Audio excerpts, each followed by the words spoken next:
భావికముగా పాపులమనియు అపవిత్రులమనియు తలంపు వలన మాట వలన క్రియ వలన నీకు విరోధముగా పాపం చేస్తామనియు లేదట ఒప్పుకొనుచున్నాము.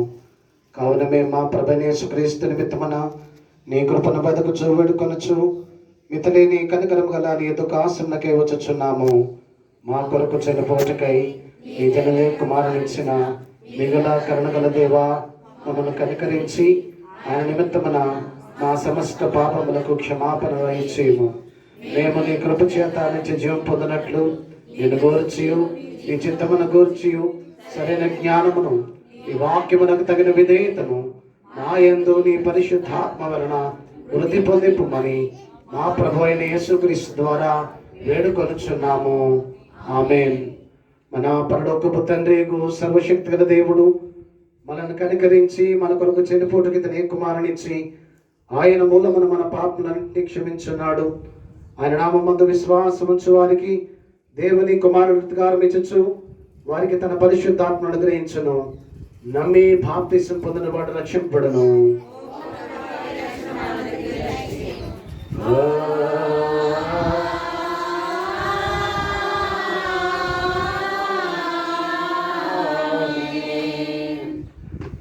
రూపాంతర ఆదివారం కొరకు ఏర్పాటు చేయబడిన ప్రారంభ గీతము. మెరుపులు లోకమును ప్రకాశింపచేసెను, భూమి వనికి కంపించెను. సైన్యములకు అధిపతిగా యెహోవా నీ నివాసములు ఎంత రమ్యములు. యెహోవా మందిరావనములను చూడవలని నా ప్రాణము ఎంతో ఆశపడుచున్నది. తండ్రికి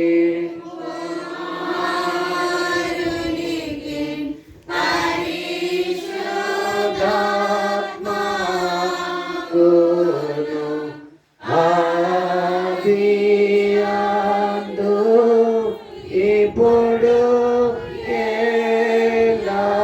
ఎల్లప్పుడూ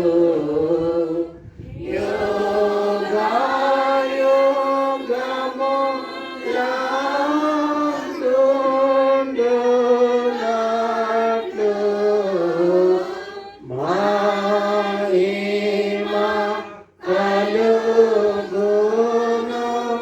గాక.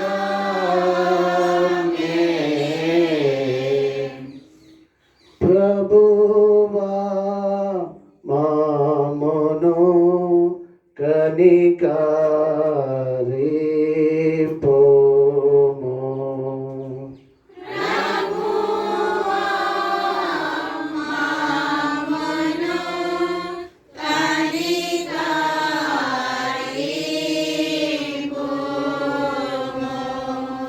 క్రీస్తు మామును కనికరింపుము.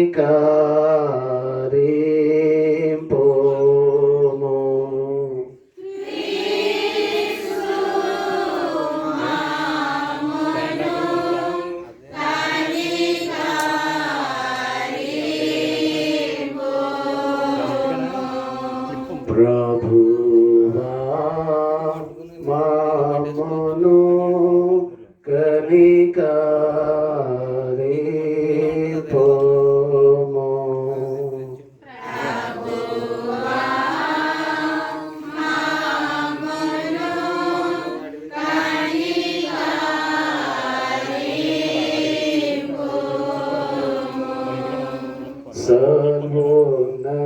సర్వోన్నతమైన వాణిలో దేవునికి మహిమా కలుగును గాక. దేవునికి మహిమా కలుగును గాక. కలుగును ఘనస్థలము లందున ఇలాగు సమాధానం నరులకయన దయ ప్రభు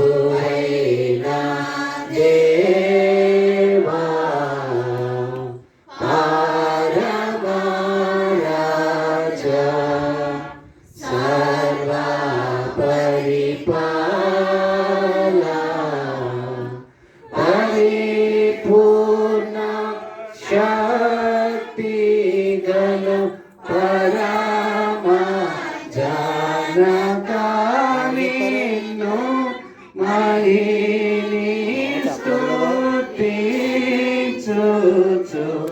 మరి పొగడుచున్నాము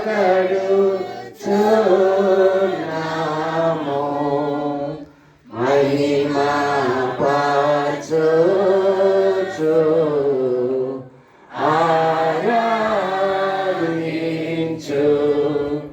ఆరాధించుచున్నాము నిన్ను మహిమాతిశయమును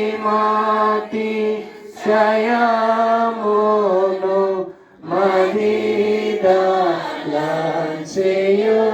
నీకు మహిమా స్తుతి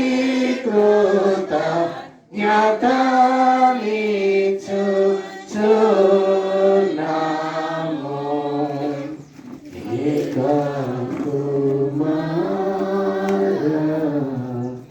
యేసు ప్రభువా యెహోవా తనయా మూక పాపము మోయు ఏక దేవునితో బినా మమ్మును కనికరించుము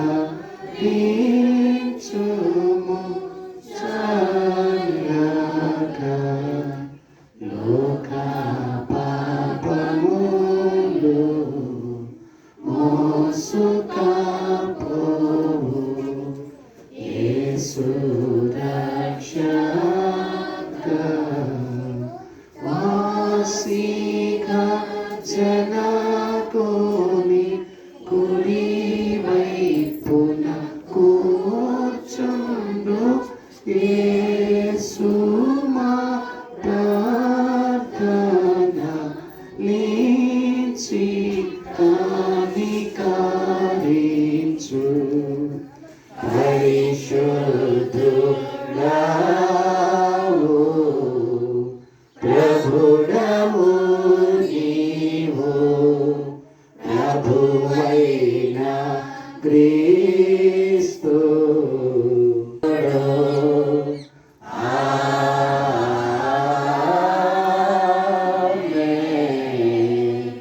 ప్రభువు నీతో నుండుగాక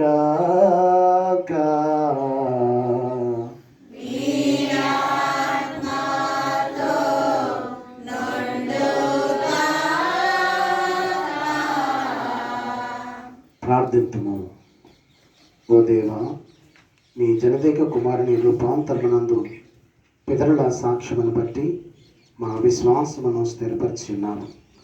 ప్రకాశమానమైన మేఘం నుండి వచ్చిన శబ్దం వలన అద్భుతకరమైన రీతిగా మా దత్తపుత్రత్వమును సూచించుతివి. మేము మహిమయందు తోడి వారసులమై ఆ రాజుతో దానిని అనుభవించినట్లు అనుగ్రహింపమని నీతోనూ పరిశుద్ధాత్మతోనూ సదా ఏక దేవుడవై యుగయుగములో జీవించుచు పరిపాలించుచు నుండు నీ కుమారుడును మా ప్రభు అయిన యేసుక్రీస్తు ద్వారా వేడుకొనుచున్నాము. ఆమేన్. దయచేసి కూర్చోనండి. చిన్నపిల్లలు ఎవరైనా ఉంటే ముందుకు పంపించండి అమ్మా. వారు ఇక్కడ చాప వేయబడిన అందులో కూర్చుంటారు. వరకు ఏర్పాటు చేయబడిన లేఖన భాగాలు మనం చదువుగా విందాం. పాత నిబంధన పాఠ్య భాగము యెషయా గ్రంథం 61వ అధ్యాయం 10 నుంచి 11 వచనాలు. స్త్రీలలో నుండి ఒకరు చదివి వినిపించండి. అలాగే పేతురు రాసిన మొదటి పత్రిక 1వ అధ్యాయం 3 నుంచి 11 వచనాలు చంద్రశేఖర్ రాజు గారు చదివి వినిపిస్తారు. సువార్త పాఠ్య భాగము లూకా సువార్త 7వ అధ్యాయం 1-12 వచనాలు.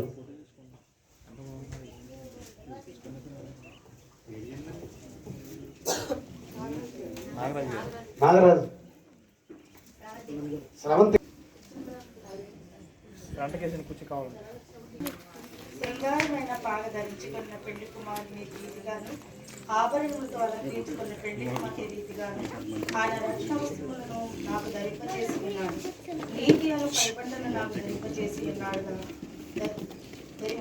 ఉన్నాడు. కాగా యెహోవాను బట్టి మహా ఆనందముతో నేను ఆనందించుచున్నాను. నా దేవుని బట్టి నా ఆత్మ ఉల్లాసించుచున్నది. భూమి మలుపును మొరిపించినట్లుగాను తోటలో విత్తబడిన వాటిని అది మొరిపించినట్లుగాను నిశ్చయముగా సమస్త జన్ముల ఎదుట ప్రభువు యెహోవా నీతి స్తోత్రము ఉచ్చింపచేయును. ఈ వాక్యం ఎంత పర్యంతం.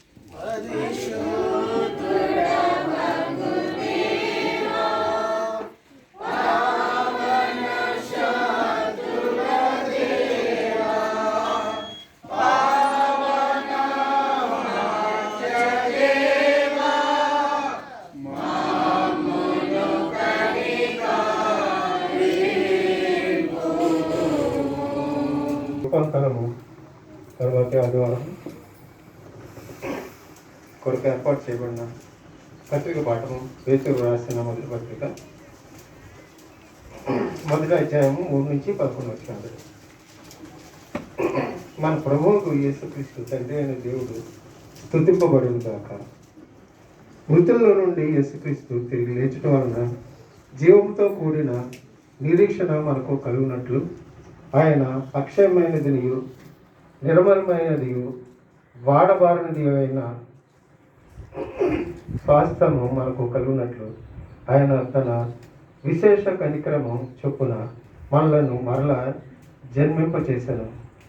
కడవరి కాలమందు బయలుపరచబడుటకు సిద్ధముగా ఉన్న రక్షణ మీకు కలిగినట్లు విశ్వాసము ద్వారా దేవుని శక్తి కాపాడబడు మీ కొరకు ఆ స్వాస్థ్యము పరలోకమందు భద్రపరచబడి ఉన్నది. ఇందువలన మీరు మిక్కిలి ఆనందించుచున్నారు. కానీ అవసరమును బట్టి నానా విధములైన శోధనల చేత ప్రస్తుతమున కొంచెము కాలం మీకు దుఃఖము కలుగుతున్నది.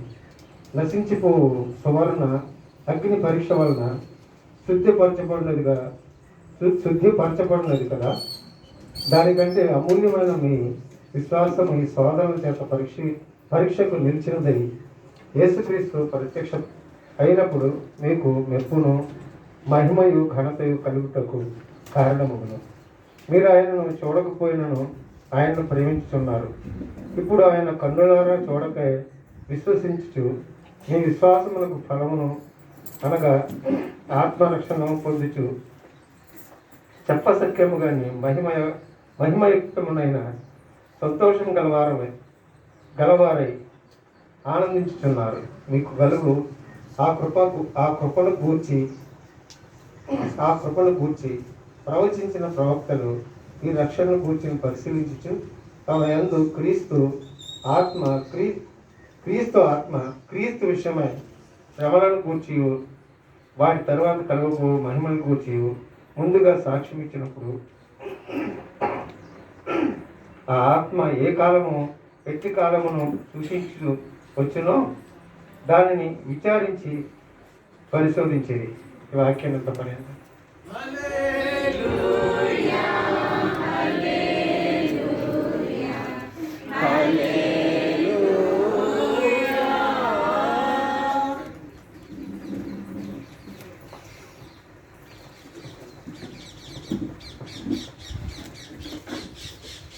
రూపాంతర ఆదివారం కొరకు ఏర్పాటు చేయబడిన వాక్యభాగము లూకాసు వార్త 7వ అధ్యాయము 1 నుంచి. ఆయన తన మాటలని ప్రజలకు సంపూర్తిగా వినిపించిన తరువాత కర్మలోనికి వచ్చింది. శతాధిపతికి ప్రియులైన దాసులకు రోగి అయి చావు సిద్ధమై ఉండేది. శతాధిపతి యేసును కూర్చి విని ఆయన వచ్చి తన దాసుని స్వస్థపరచవలనని ఆయన వేడుకొనుటకు యూదుల పెద్దలను ఆయన ఎద్దుకు పంపింది. వారు యేసు వద్దకు వచ్చి నీ వలన ఈ మేలు పొందుటకు అతడు యోగ్యుడు. అతడు మన జనులను ప్రేమించి మనకు సమాజ మందిరము తానే కట్టించినని ఆయనతో చెప్పి వ్యక్తిని బతిమాలు కొనిది. కావున యేసు వారితో కూడా వెళ్ళి ఆయన ఆ ఇంటి దగ్గరకు వచ్చినప్పుడు శతాధిపతి తన స్నేహితులను చూసి మీరు ఆయన ఇంటికి వెళ్ళి ప్రభువా శ్రమ పుచ్చుకొనవద్దు, నీవు నా ఇంటిలోనికి వచ్చుటకు నేను పాత్రుడను కాను, అందుచేత నీ ఎందుకు వచ్చుటకు పాత్రుడనని నేను ఎంచుకొనలేదు. అయితే ఈ మాట మాత్రము సెలవు, అప్పుడు దాసుడు స్వస్థపరచబడును. అధికారమునకు లోబడిన వాడును. నా చేతి కింద సైనికులు ఉన్నారు. నేను ఒకని పొమ్మంటే పోవును, ఒకని రమ్మంటే వచ్చును. నా దాసుని చేయమంటే ఇది చేయమని నేను చెప్పినట్టు ఆయనతో చెప్పుడని వారిని పంపిను. యేసు ఈ మాటలు విని అతని గురించి ఆశ్చర్యపడి తన వెంట వస్తున్న జనసమూహం వైపు తిరిగి, ఇశ్రాయేలులో నేను ఇంత గొప్ప విశ్వాసము నేను చూడలేదని మీతో చెప్పుతున్నానని. పంపబడిన వారు ఇంటికి తిరిగి వచ్చి ఆ దాసులు స్వస్థులై కనుగొని ఈ వాక్యం ఒప్పుకుందాం. భూమి ఆకాశములను సృజించిన సర్వశక్తి గల తండ్రి అయిన దేవుని నమ్ముచున్నాను. ఆయన ఏక కుమారుడును మన ప్రభు అయిన యేసుక్రీస్తు నమ్ముచున్నాను. ఈయన పరిశుద్ధాత్మ వలన గర్భమున ధరింపబడి కన్య అయిన మరియకు పుట్టి పొందు పిలాతు అధికారము నిరతము పాడనేమో మరియు పెదవులివిగో మహనీయమైనని పరిశుద్ధ వార్తతో పరిపూర్ణముగా నింపు తనువు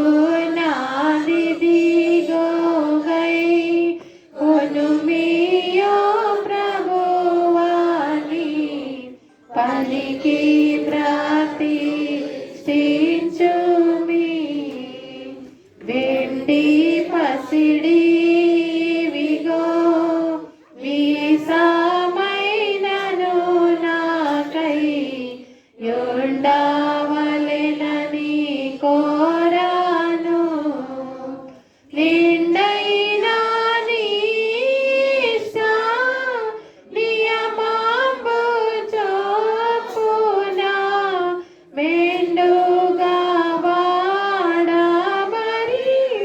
నిత్య జ్ఞానం విదిగో తనువు నాదిదిగో గై కొనుమియో ప్రభువాని పలికి ప్రతిష్ఠించుమి.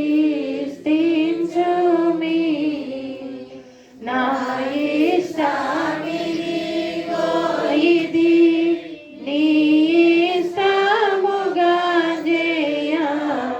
నా ఇష్టమిక గదది నా ఇచ్ఛయు నాటి నా హృదయమిదిగోని కేయాది రాజా కియా సింహాసనమౌ తనువు నాదిదిగో గై కొనుమియో ప్రభువాని పలికి ప్రతిష్ఠించుమి. ఉన్నా నా ప్రేమాని సన్నిధానమునానే నేనాడు రాబోయ నన్ను నీవానిగా నాదాగై కొనుమప్పుడు చెన్నుగా నీ వశమై స్థిరముగా నుండేదా. తనువు నాదిదిగో గై కొనుమియో ప్రభువాని పలికి ప్రతిష్ఠించుమి.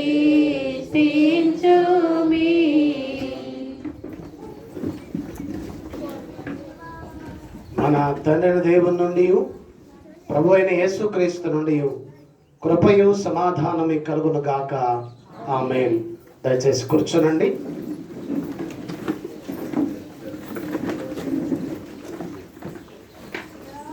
ఈ వెనక కొంచెం ఎండ వస్తుంది, కొంచెం ఎదురు జరిపితే బాగుంటుందేమో. ఒకసారి కొద్దిగా లేచి చేసి వస్తున్నాయి.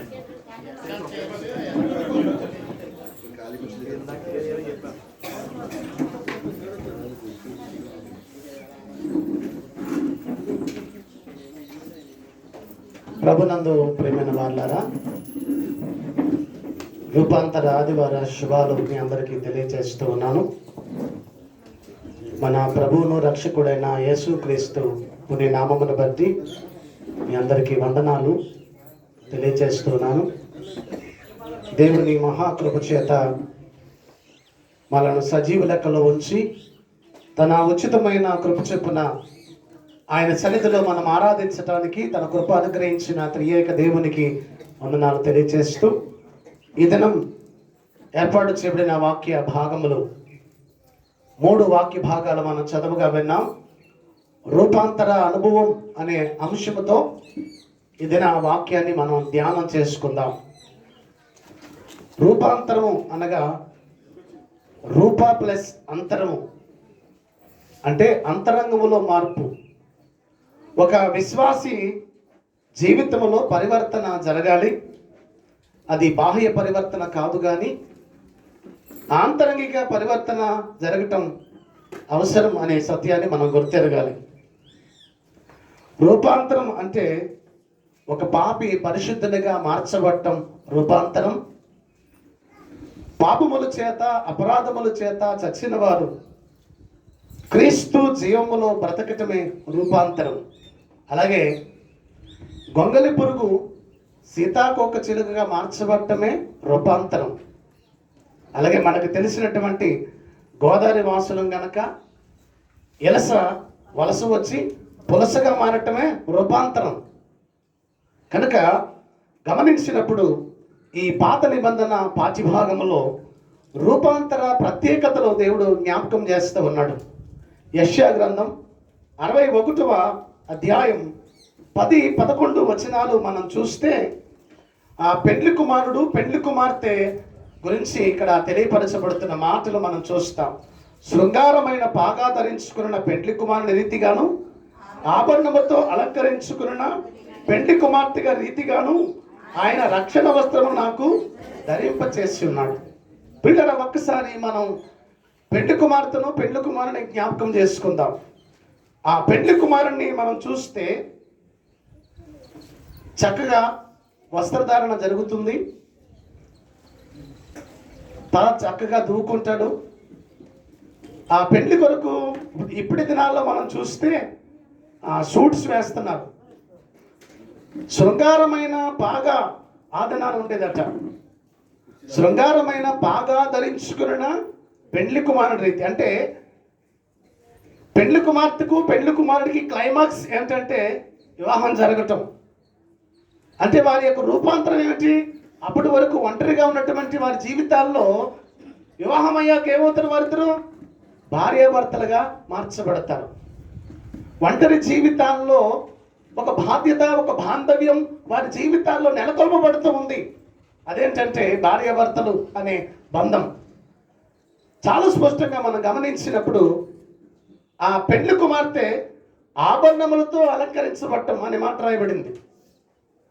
సాధారణంగా పెండ్లంటే రకరకాల ఆభరణాలు పెండ్లి కుమార్తె ధరిస్తుంది. తన వస్త్రధారణ చాలా చక్కగా ఉంటుంది. మాకు ఎక్కువ అనుభవం ఏంటంటే, మేము అయ్యగారు 10 గంటలకు మ్యారేజ్ అంటారు, మేము 12 గంటల వరకు కూర్చుంటాం. ఎందుకంటే పెండ్లి కుమార్తె అలంకరించబడటం లేట్ అయింది అంటారు కదా.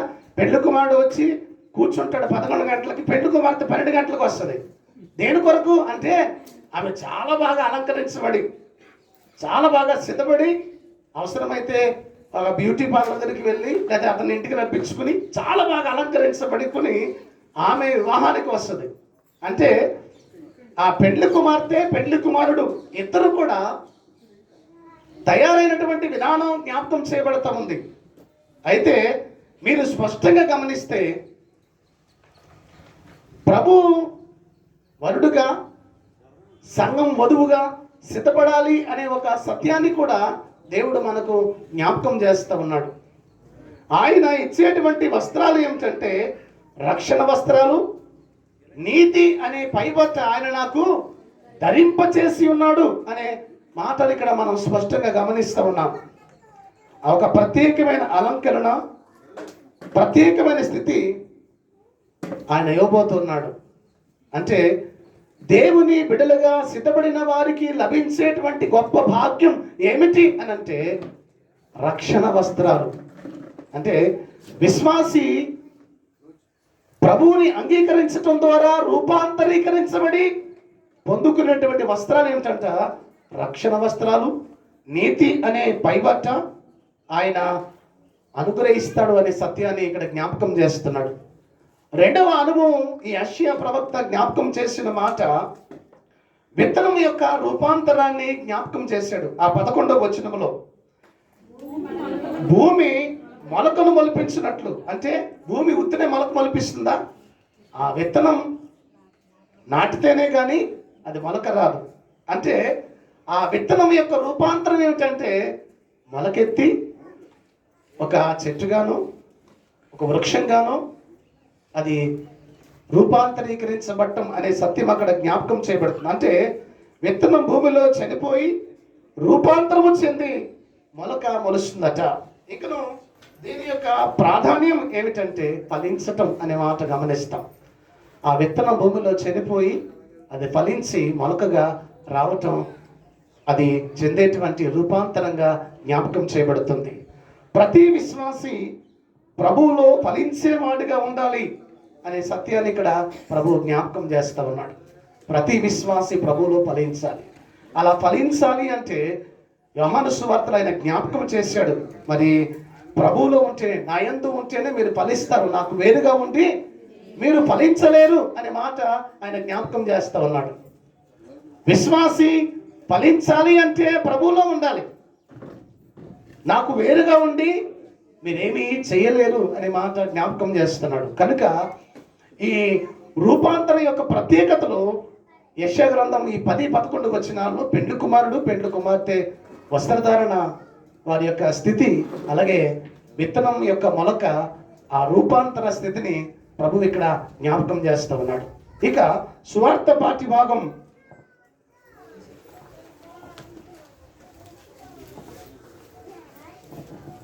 సువార్త పాఠ్య భాగము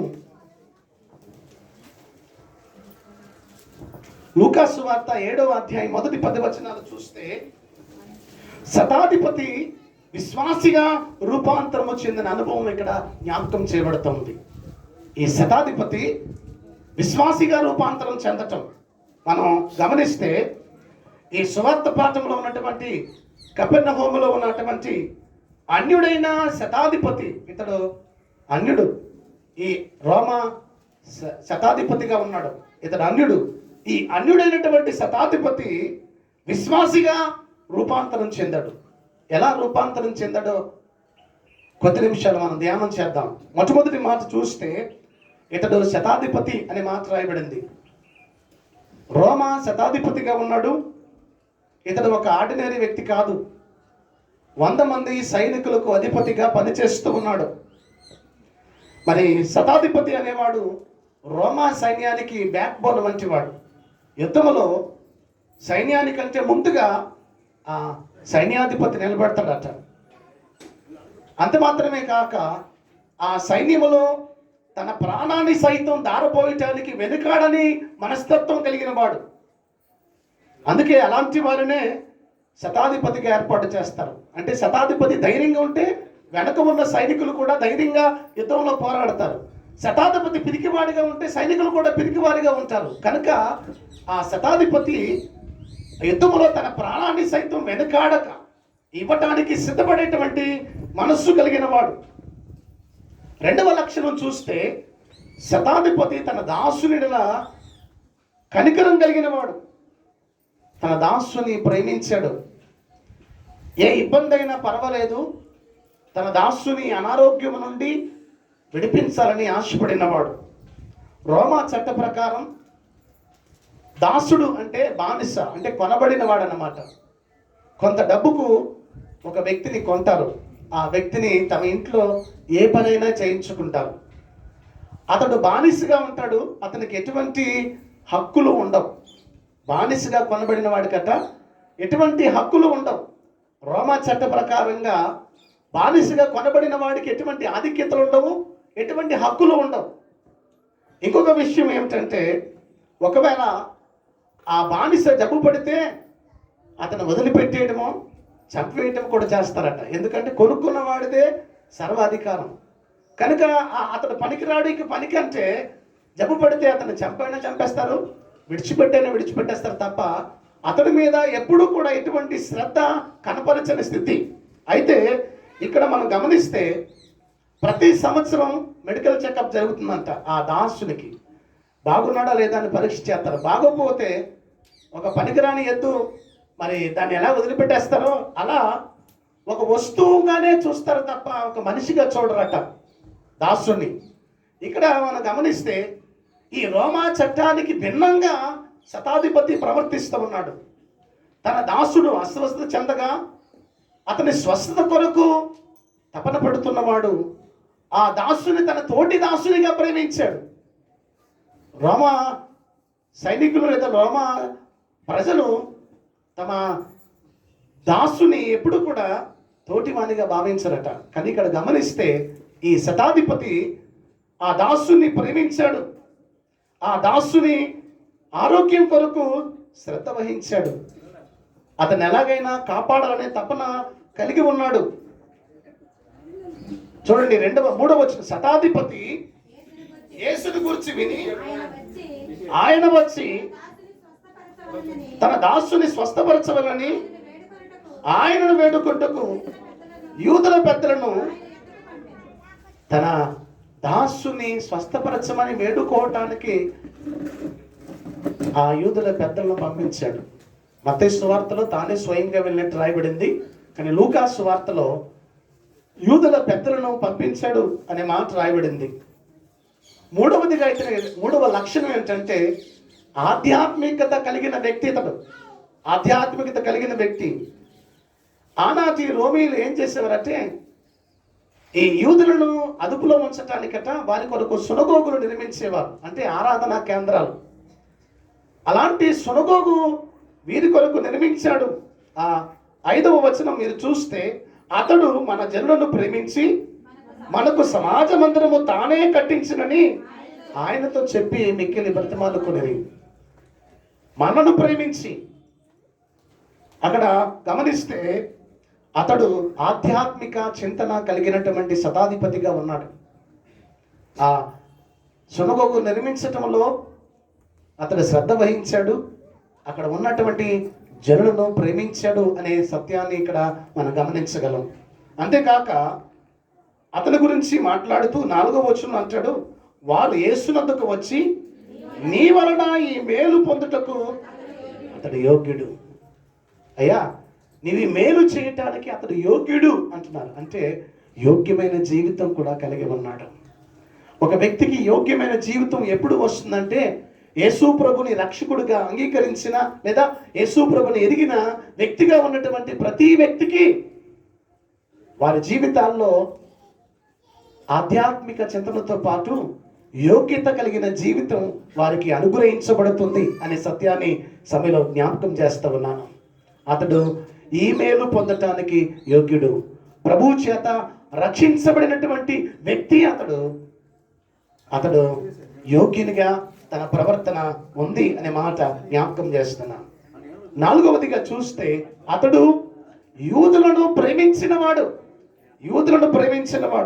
మీరు ఒకసారి మనం చూస్తే యూదులు అన్యులను ప్రేమించరు, అలాగనే అన్యులు యూదులను ప్రేమించరు.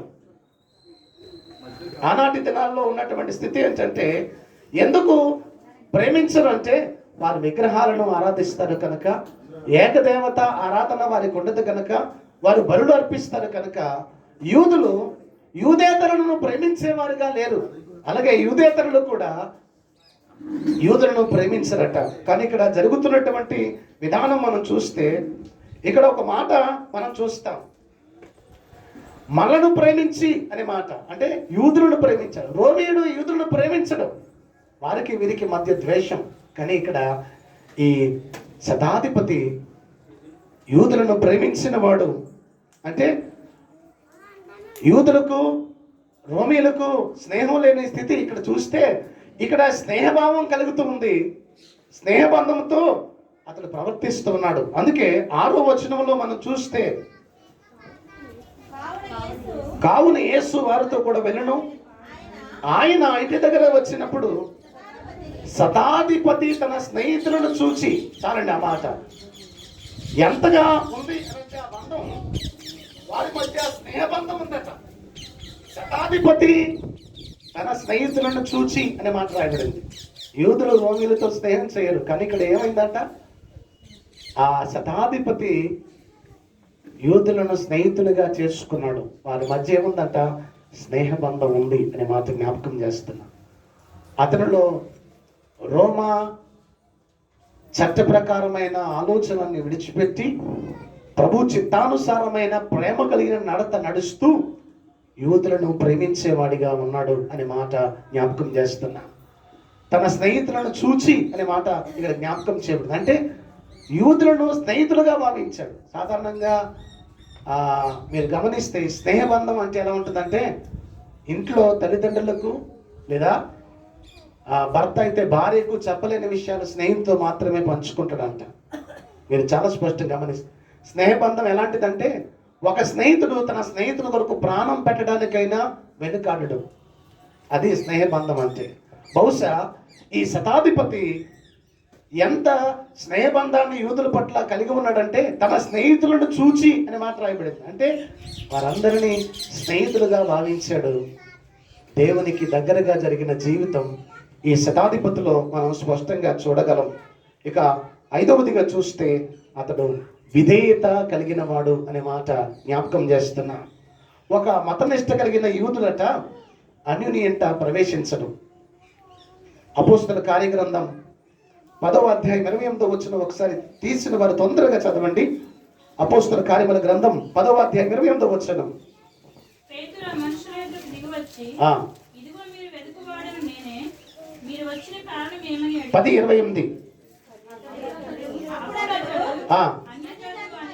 అన్య జాతి వారితో సహవాసము చేయటైనను అట్టి వారిని ముట్టుకొనుటైనను యూదునికి ధర్మము కాదని. గమనించండి, ఇక్కడ మరి ఈ కొర్నేలి ఇంటికి పేతురు పిలువబడినప్పుడు పేతురు ముందుగా చెబుతున్న మాటలు చూస్తే, యూదేతరుడైన వాడిని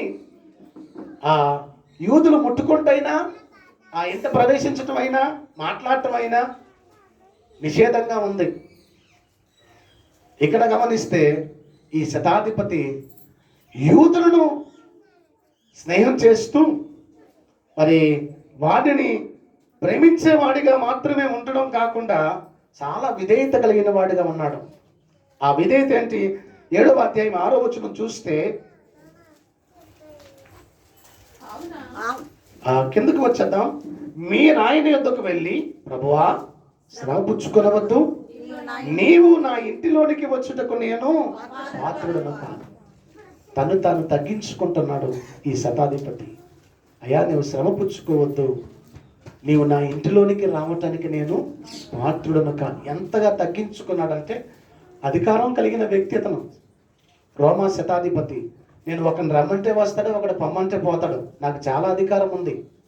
కానీ ఆ అధికారం కలిగిన వ్యక్తి తన అధికారాన్ని అంతటిని విడిచిపెట్టి ప్రభుతో మాట్లాడుతున్న మాట చూస్తే, ప్రభువా శ్రమ పుచ్చుకొనవద్దు, నీవు నా ఇంటిలోనికి వచ్చుటకు నేను పాత్రుడను కాను. ఎంతగా తగ్గించుకుంటున్నాడు, ఎంతగా విధేయత అతడు చూపిస్తున్నాడో ఇక్కడ మనం స్పష్టంగా గమనించగలం. ప్రియులారా, చాలా విధేయతతో తను తగ్గించుకున్నటువంటి గొప్ప శతాధిపతి అనే మాట జ్ఞాపకం చేస్తా ఉన్నాను. ఇక 6వదిగా చూస్తే ఇతడు గొప్ప విశ్వాసి అనే మాట జ్ఞాపకం చేస్తా ఉన్నాను. అతడు ఎంత గొప్ప విశ్వాసి అంటే, అతడు ఏమన్నాడు? 7వ అధ్యాయం 7వ వచనం చూస్తే,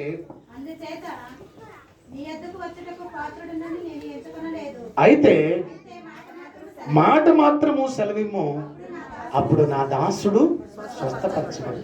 ఎంత విశ్వాసం అంటే, అయ్యా నువ్వు రావక్కర్లేదు, నువ్వు ఒక మాట చెప్తే చాలు, వెళ్ళు నీ దాసుడు స్వస్థపరచబడతాడు అంటే చాలు. ఎంత నమ్మిక కలిగి ఉన్నాడో గమనించండి పిల్లరా. యేసు ప్రభుని గురించి విన్నాడు అతడు. ఆ 3వ వచనంలో శతాధిపతి యేసుని గురించి విని అని మాట రాయబడింది. యేసు ప్రభుని గురించి విన్నాడు. యేసు ప్రభు స్వస్థపరిచే పరమ వైద్యుడు అని గ్రహించాడు, పరమ రక్షకుడని తెలుసుకున్నాడు. అలాంటి శతాధిపతికి ఉన్న విశ్వాసం చూస్తే ఈరోజు క్రైస్తవ బిడ్డలుగా కొనసాగుతున్న మన జీవితాల్లో చాలా విశ్వాసం కరువైంది. అసలు విశ్వాసమే ఉండటం లేదు. విశ్వాసము సన్నగిల్లిపోతా ఉంది. కానీ ఈ అన్యుడైన శతాధిపతి చెబుతున్న మాటలు చూస్తే, ప్రభువా నీవు మాట మాత్రము సెలవేమో, అప్పుడు నా దాసుడు అంటే ఆయన మాట్లాడితే చాలు, ఆయన మాట సెలవిస్తే చాలు తన దాసుడు స్వస్థపరచబడతాడు అన్న నమ్మిక ఎంత గొప్పగా అతనిలో ఉందో గమనించండి. అన్యుడైనటువంటి శతాధిపతి విశ్వాసిగా రూపాంతరీకరించబట్టాన్ని మనం ఇక్కడ చూస్తూ ఉన్నాం. విశ్వాసులుగా ఉన్న మనం విశ్వాసాన్ని కోల్పోతూ రూపాంతరాన్ని కోల్పోతూ ఉన్నాం. ఈ దినం మనం గమనిస్తే ఈ శతాధిపతి ఈ దినాన మనకు ఒక సవాలు విసురుతున్నాడు. మీ విశ్వాసం ఎలా ఉంది? యేసు ప్రభువులో మీ విశ్వాసం సంపూర్ణంగా ఉందా? ఆయన మీద ఆధారపడే విశ్వాసులుగా మనం ఉన్నామా అని ఆయన ప్రశ్న వేస్తూ ఉన్నాడు. నీవు మాట మాత్రము సెలవేమో, మాట మాత్రము సెలవేమో, నా దాసుడు స్వస్థపరచబడినాడు. అంటే శతాధిపతి ఎంతగా నమ్మాడు అని అంటే, ప్రభువా ఇది నీవు చేయగలవు అనే గొప్ప నమ్మిక ఆ శతాధిపతిలో ఉంది అనే మాట జ్ఞాపకం చేస్తున్నా. ఆ నమ్మికయే ఆ దాసుని స్వస్థపరిచింది. ఆ నమ్మిక, ప్రభువా ఇది నువ్వు తప్పకుండా చేయగలవు, నువ్వు చెప్పునైనా చాలు అన్నాడు అతడు. అంటే ఆయన యేసు పట్ల ఉన్న నమ్మిక. అందుకే ప్రభు ఏమన్నాడు అతని గురించి? మత్తయి సువార్త 8వ అధ్యాయంలో చెప్పాడు, ఈ లూకాసు సువార్త 7వ అధ్యాయంలో కూడా. మత్తయి సువార్త 8వ అధ్యాయంలో అంటాడు ఆయన, ఇశ్రాయేలులో నేను ఎవరికైనాను ఇంత విశ్వాసం ఉన్నట్టు చూడలేదన్నాడు. అంటే అన్యుడైనటువంటి శతాధిపతి చూపించిన విశ్వాసం ఇశ్రాయేలులో ఎవరికి లేదు. ఇప్పుడు మనం కూడా ప్రశ్నించుకుంటే మనలో కూడా ఎవరికి లేదన్నట్టుగా ఉంది. ఎంత విశ్వాసం కలిగి ఉన్నాడో, నీవు మాట మాత్రమే సెలవిస్తే చాలు ప్రభువా నా దాసుడు స్వస్థపరచబడతాడు. ప్రియ దేవుని బిడ్డలారా, అన్యుడిగా ఉన్నటువంటి ఆ రోమా శతాధిపతి తన జీవిత స్థితి ఒక్కొక్క మెట్టు ఎక్కుతూ విశ్వాసిగా రూపాంతరీకరించబడ్డాడు. ఈ రూపాంతర ఆదివారం నీ విశ్వాసం రూపాంతరీకరించబడిన విశ్వాసంగా ఉందా, సన్నగిల్లిపోయే విశ్వాసంగా ఉందా? ఒక్కసారి మనం పరిశీలన చేసుకోవాలి. ఆ శతాధిపతి ఈరోజు మనం ప్రశ్నిస్తూ ఉన్నాడు, నువ్వు క్రైస్తవుడు, ఎన్ని సంవత్సరాల నుంచి క్రైస్తవుడుగా ఉన్నావు, ప్రభు పట్ల నీ విశ్వాసం ఏమై ఉంది అని ప్రశ్నిస్తూ ఉన్నాడు. ప్రియ దేవుని బిడ్డలారా, ఆయన మీద ఆనుకున్న వారిగా పరిపూర్ణమైన విశ్వాసం కలిగి మనం ఉండాలి అనే సత్యాన్ని ఈ సువార్త పాఠం జ్ఞాపకం చేస్తూ ఉంది. ఇక పత్రిక పాఠం చూద్దాం.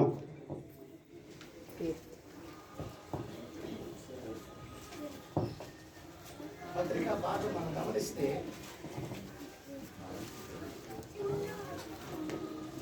పేతురు రాసినటువంటి మొదటి పత్రిక 1వ అధ్యాయం 3 నుంచి 11 వచనాల్లో ఇక్కడ పేతురు గారు తెలియపరచబడుతున్న మాట ఏంటంటే, యేసు ప్రభు విశ్వసించటం ద్వారా నూతన జన్మ అనుభవం కలుగుతుంది. అంటే విశ్వాసము ద్వారా రూపాంతరం అనే మాట పేతురు జ్ఞాపకం చేస్తున్నాడు. ఇక్కడ చూడండి, మన ప్రభు అయిన యేసుక్రీస్తు తండ్రి అయిన దేవుడు స్తుతింపబడుగాక. మృతుల్లో నుండి యేసు తిరిగి లేచుట వలన జీవముతో కూడిన నిరీక్షణ మనం కలుగునట్లు, అక్షయమైనది నిర్మలమైనది వాడబారినది అయిన శ్వాసి మనం కలుగునట్లు ఆయన తన విశేష కనికరము చొప్పున మనల్ని మరలా జన్మింప చేసాడు. చాలా స్పష్టంగా గమనిస్తే యేసు ప్రభు యొక్క పునరుద్ధానాన్ని గురించి విశ్వసించి దాని గురించి నమ్మిక కలిగిన వాడు రూపాంతరీకరించబడతాడు. విశ్వాసము ద్వారా రూపాంతరీకరణ అనే మాట జ్ఞాపకం చేశాడు. ఇంకా మీరు స్పష్టంగా గమనిస్తే ఈ రక్షణానుభవం కలిగినటువంటి వారి జీవితాల్లో 3 అనుభవాలు జ్ఞాపకం చేశాడు. అదే మనకు కలిగేటువంటి స్వాస్యం అన్నాడు. అయితే 3 మాటలు జ్ఞాపకం చేశాడు. రూపాంతరం చెందిన వ్యక్తి యొక్క విశ్వాసము పరిణితి ఎలా ఉంటుందో ఇక్కడ జ్ఞాపకం చేస్తున్నాడు. దాని కొరకు పేతురు 3 మాటలు వాడాడు. మొట్టమొదటి మాట చూస్తే 5వ వచనంలో బయలుపరచబడిన సిద్ధముగా ఉన్న రక్షణ మీకు కలుగునట్లు విశ్వాసము ద్వారా అన్నాడు. చాలా స్పష్టంగా గమనించండి. అక్కడ ఫస్ట్ పేతురు వాడిన మొదటి పదం ఏంటంటే, కడవరి కాలమందు బయలుపరచు సిద్ధముగా రక్షణ మీకు కలుగునట్లు. అది కలగాలంటే దేని ద్వారా కలగాలి? విశ్వాసము ద్వారా. విశ్వాసము ద్వారా కాపాడబడి ఆ స్వాస్యం మనకు లభిస్తుందట దేవుని శక్తి వలన. అంటే విశ్వాసం లేకుండా దేవునికి ఇష్టడైట అసాధ్యం. కనుక అది ఎలా లభిస్తుంది అంటే విశ్వాసము ద్వారా అన్నాడు. రెండవ మాట మీరు చూస్తే 7వ వచనం, నశించిపోవు సువర్ణము అగ్ని పరీక్ష వలన పరిశుద్ధపరచబడుతుంది కదా, దానికంటే అమూల్యమైన మీ విశ్వాసము ఈ శోధన చేత నిలిచినదై యేసుక్రీస్తు ప్రత్యక్షమైనప్పుడు మీకు మెప్పును మహిమయు ఘనతయు కలుగుటకు కారణమగును. దేని ద్వారాట? అమూల్యమైన మీ విశ్వాసం. మీకు కలిగే శ్రమల్లో, కష్టాల్లో, ఇబ్బందుల్లో స్థిరంగా మీరు నిలబడితే కనుక అప్పుడు ఏం కలుగుతున్నాడు? ఆయన ప్రత్యక్షమైనప్పుడు మీకు మెప్పును మహిమయు ఘనతయు కలుగుటకు కారణమగును. ఆ విశ్వాసం, అమూల్యమైన విశ్వాసాన్ని మీరు కాపాడుకుంటే, ప్రభునందు ఉంచిన విశ్వాసాన్ని కాపాడుకుంటే, ఆ విశ్వాసం ఎలాంటిదంట? అమూల్యమైన విశ్వాసం. అంటే మరి నశించిపోవు సువర్ణము అగ్ని పరీక్ష వలన పరిశుద్ధపరచబడుతుంది. అలాగే శోధనలు, శ్రమలు, కష్టాలు అనేవి మన విశ్వాసాన్ని పరీక్ష చేస్తాయి. బంగారాన్ని ఎంతగా హీట్ చేస్తే అంతగా శుద్ధమైన బంగారం వస్తుంది. అంటే బంగారంలో ఉన్న మలినం అంతా పోతుందట. కంసానికి బంగారం ఇస్తే ఏం చేస్తాడు? బాగా వేడి చేస్తాడు, కాల్చుతాడు. కాల్చడం ద్వారా అందులో ఉన్న మన్ను మస్టు అంతా పోయి స్వచ్ఛమైన బంగారం బయటకు వస్తుందట. అలాగే క్రైస్తవ జీవితంలో శ్రమలనేవి, ఇబ్బందులనేవి, కష్టాలనేవి మన విశ్వాసాన్ని మరింత మెరుగుపరుస్తాయి. ఆ విశ్వాసములో మనం మరి విశ్వసించచ్చు ఆయనలో జీవిస్తే మనకు లభేటువంటి మరి గొప్ప స్థితి మెప్పును ఘనతయు మహిమయు కలుగును అన్నాడు. మూడవదిగా చూస్తే అతను చెప్పినటువంటి స్థితి, విశ్వాసం మీరు కలిగి ఉంటే మీ విశ్వాసానికి ఫలం ఉంది. చూడండి ఒకసారి 9వ వచనం, ఇప్పుడు ఆయనను కనులారా చూడకయే విశ్వసించుచు మీ విశ్వాసమునకు ఫలమును అన్నాడు. అంటే విశ్వసించిన వారికి ఏముందంట? ఫలం ఉంది. గమనించండి పిల్లరా, మీ విశ్వాసానికి ఫలం ఉంది. మీరు విశ్వసించే మీ విశ్వాసానికి ఫలం ఉంది అనగా ఆత్మరక్షణ పొందొచ్చు, చెప్పనశక్యము మహిమాయుక్తమైన సంతోషము గలవారై ఆనందించచ్చు. గమనించండి, విశ్వాసానికి ఫలం అనుగ్రహించబడింది. చెప్పనశక్యము కానీ మహిమాయుక్తమైన ఆనందం ఒక దినాన మనం పొందుకుంటాం. విశ్వాసాన్ని విడిచిపెట్టకపోతే, శ్రమలో, కష్టాల్లో, ఇబ్బందుల్లో దేవుని విడిచిపెట్టక ఆయన మీద ఆనుకుని ఒక దినాన ప్రభు మా కొరకు గొప్ప కార్యం చేస్తాడు, ఆయన చేయగల సమర్థుడు అని మన విశ్వాసాన్ని కోల్పోకూడదు. ఒకవేళ శ్రమ రావచ్చు, కష్టం రావచ్చు, ఈ సమయంలో మనం ఇలా బయట ఆరాధన చేసుకునే పరిస్థితి కలిగినప్పటికీ ఒక దినాన చెప్పనశక్యము కానీ ఆనందంతో దేవుడు నింపే స్థితి రాబోతా ఉంది. మన విశ్వాసాన్ని కోల్పోవద్దు అనే మాట జ్ఞాపకం చేస్తూ ఉన్నాను. ఈ విశ్వాస స్థితిని మనం పెంపొందించుకోవటం ద్వారా కలిగే గొప్ప బహుమానం ఏంటో కూడా పౌలు గారు ఇక్కడ జ్ఞాపకం చేశాడు. అదేంటంటే మరి ఎన్నో రెట్లు శ్రేష్టమైనటువంటి స్వాస్యం మన కొరకు పరలోకమందు భద్రపరచబడి ఉందట. ఆ స్వాస్యాన్ని గురించి 3 మాటలు నేను జ్ఞాపకం చేసి వాక్యాన్ని ముగిస్తాను. ఆ 3 మాటలు ఏమిటి అంటే, ఇశ్రాయేలుకి ఇవ్వబడిన కనాను స్వాస్యము కంటే ఎన్నో రెట్లు శ్రేష్టమైన స్వాస్యాన్ని ప్రభు మనకి ఇస్తారని వాగ్దానం చేశాడు. అంటే విశ్వాసులు మరి ఎంత గొప్పగా ఆయనలో విశ్వాసాన్ని కలిగి ఉంటారో అంత గొప్పగా ఈ స్వాస్యాన్ని పొందుకుంటారట. ఆ స్వాస్యం యొక్క గొప్పతనం కూడా జ్ఞాపకం చేశాడు. అదేంటో చూస్తే 4వ వచనానికి వస్తే, అక్షయమైనది, నిర్మలమైనది, వాడబారుని స్వాస్యం. ఆ 3 మన యొక్క స్వాస్యం యొక్క గొప్పతనం ఏంటో జ్ఞాపకం చేశాడు. ఆనాటి ఇశ్రాయేలుకి ఇవ్వబడిన స్వాస్యం ఏంటంటే పాలు తేనెలు ప్రవహించే కనాను స్వాస్యంగా వారికి ఇచ్చాడు. కానీ ఇప్పుడు మనకి ఇవ్వబడిన ఈ స్వాస్యం, పరలోకపు స్వాస్యం యొక్క గొప్పతనం ఏమిటో పౌలు ఇక్కడ వర్ణిస్తూ ఉన్నాడు. మొదటిది ఏమిటంట, అక్షయమైనది. అంటే భూలోక రాజ్యాలన్నీ క్షీణించిపోతాయి. బలమైన రాజులు సింహాసనాన్ని అధిష్ఠించి తమ రాజ్యాలను కోల్పోతారు. వారి స్థితి మారిపోతుంది. వేరొకరు మరలా రాజ్యాన్ని ఆక్రమిస్తూ ఉంటారు. కానీ దేవుడు మనకిచ్చే ఆ పరలోక రాజ్యం శ్రేష్టమైంది అనే సత్యాన్ని ఇక్కడ జ్ఞాపకం చేస్తున్నాడు. భూరాజులు ఏలేటువంటి ఆ రాజరికాలన్నీ స్థిరమైనవి కావు. 5 సంవత్సరాలు 10 సంవత్సరాలు దాన్ని ఏలతా వరకు, తర్వాత మళ్ళీ ఇంకొక రాజు వచ్చి మరలా ఏలతా ఉంటాడు. నేటి ప్రభుత్వాలు కూడా ఒక ప్రభుత్వం 5 సంవత్సరాలు ఉంటే మరొక ప్రభుత్వం 5 సంవత్సరాలు ఉంటుంది. ఇవి స్థిరమైనవి కావు. కానీ విశ్వాసులకు దేవుడిచ్చిన పరలోక స్వాస్యము స్థిరమైంది అనే మాట జ్ఞాపకం చేస్తున్నాడు. అక్షయమైంది అంటే ఇక ఎప్పటికీ క్షయము కానిది అనే మాట మనం గమనించాలి. పరలోక స్వాస్యం ఎప్పటికీ నశించినది, అది నిత్యమైనది, అది శ్రేష్టమైన స్థిరమైన స్వాస్యం అనే మాట ఇక్కడ పేతురు గారు జ్ఞాపకం చేస్తూ ఉన్నాడు. ఆ శ్రేష్టమైన స్వాస్యం ప్రభు మన కొరకు సిద్ధపరిచాడు. అది యుగములు నిలిచేది, అంతము లేనిది. ఈ విశ్వాస సంబంధమైన జీవిత పోరాటం ఏంటంటే ఆ పరలోకం పొందాలని, అది నశించుకొని యుగము నిలిచే ఆ స్వాస్యం అది. రెండవదిగా చూస్తే నిర్మలమైనది అనే మాట జ్ఞాపకం చేశాడు. ఇశ్రాయేలులకు ఇవ్వబడిన స్వాస్యం కనాను దేశం ఇతర రాజుల ద్వారా జయింపబడి వారి అపవిత్ర కార్యాల ద్వారా మరి అది అపవిత్రమైన దేశంగా మార్చబడింది. మీరు రాజుల గ్రంథం కానీ దినవృత్తాంతాల గ్రంథం కానీ గమనిస్తే ఒక రాజు మంచోడు ఉంటే మరొక రాజు చెడ్డవాడు ఉన్నాడు. ఒకడు దేవాలయాలు మూసేసే రాజు ఉన్నాడు, ఒకడు దేవాలయాలు తెరిచే రాజు ఉన్నాడు. దేవాలయాలు అపవిత్ర కార్యాలు చేసే రాజు ఉన్నాడు, అపవిత్రమైన దాన్ని పరిశుద్ధపరిచే రాజులు ఉన్నారు.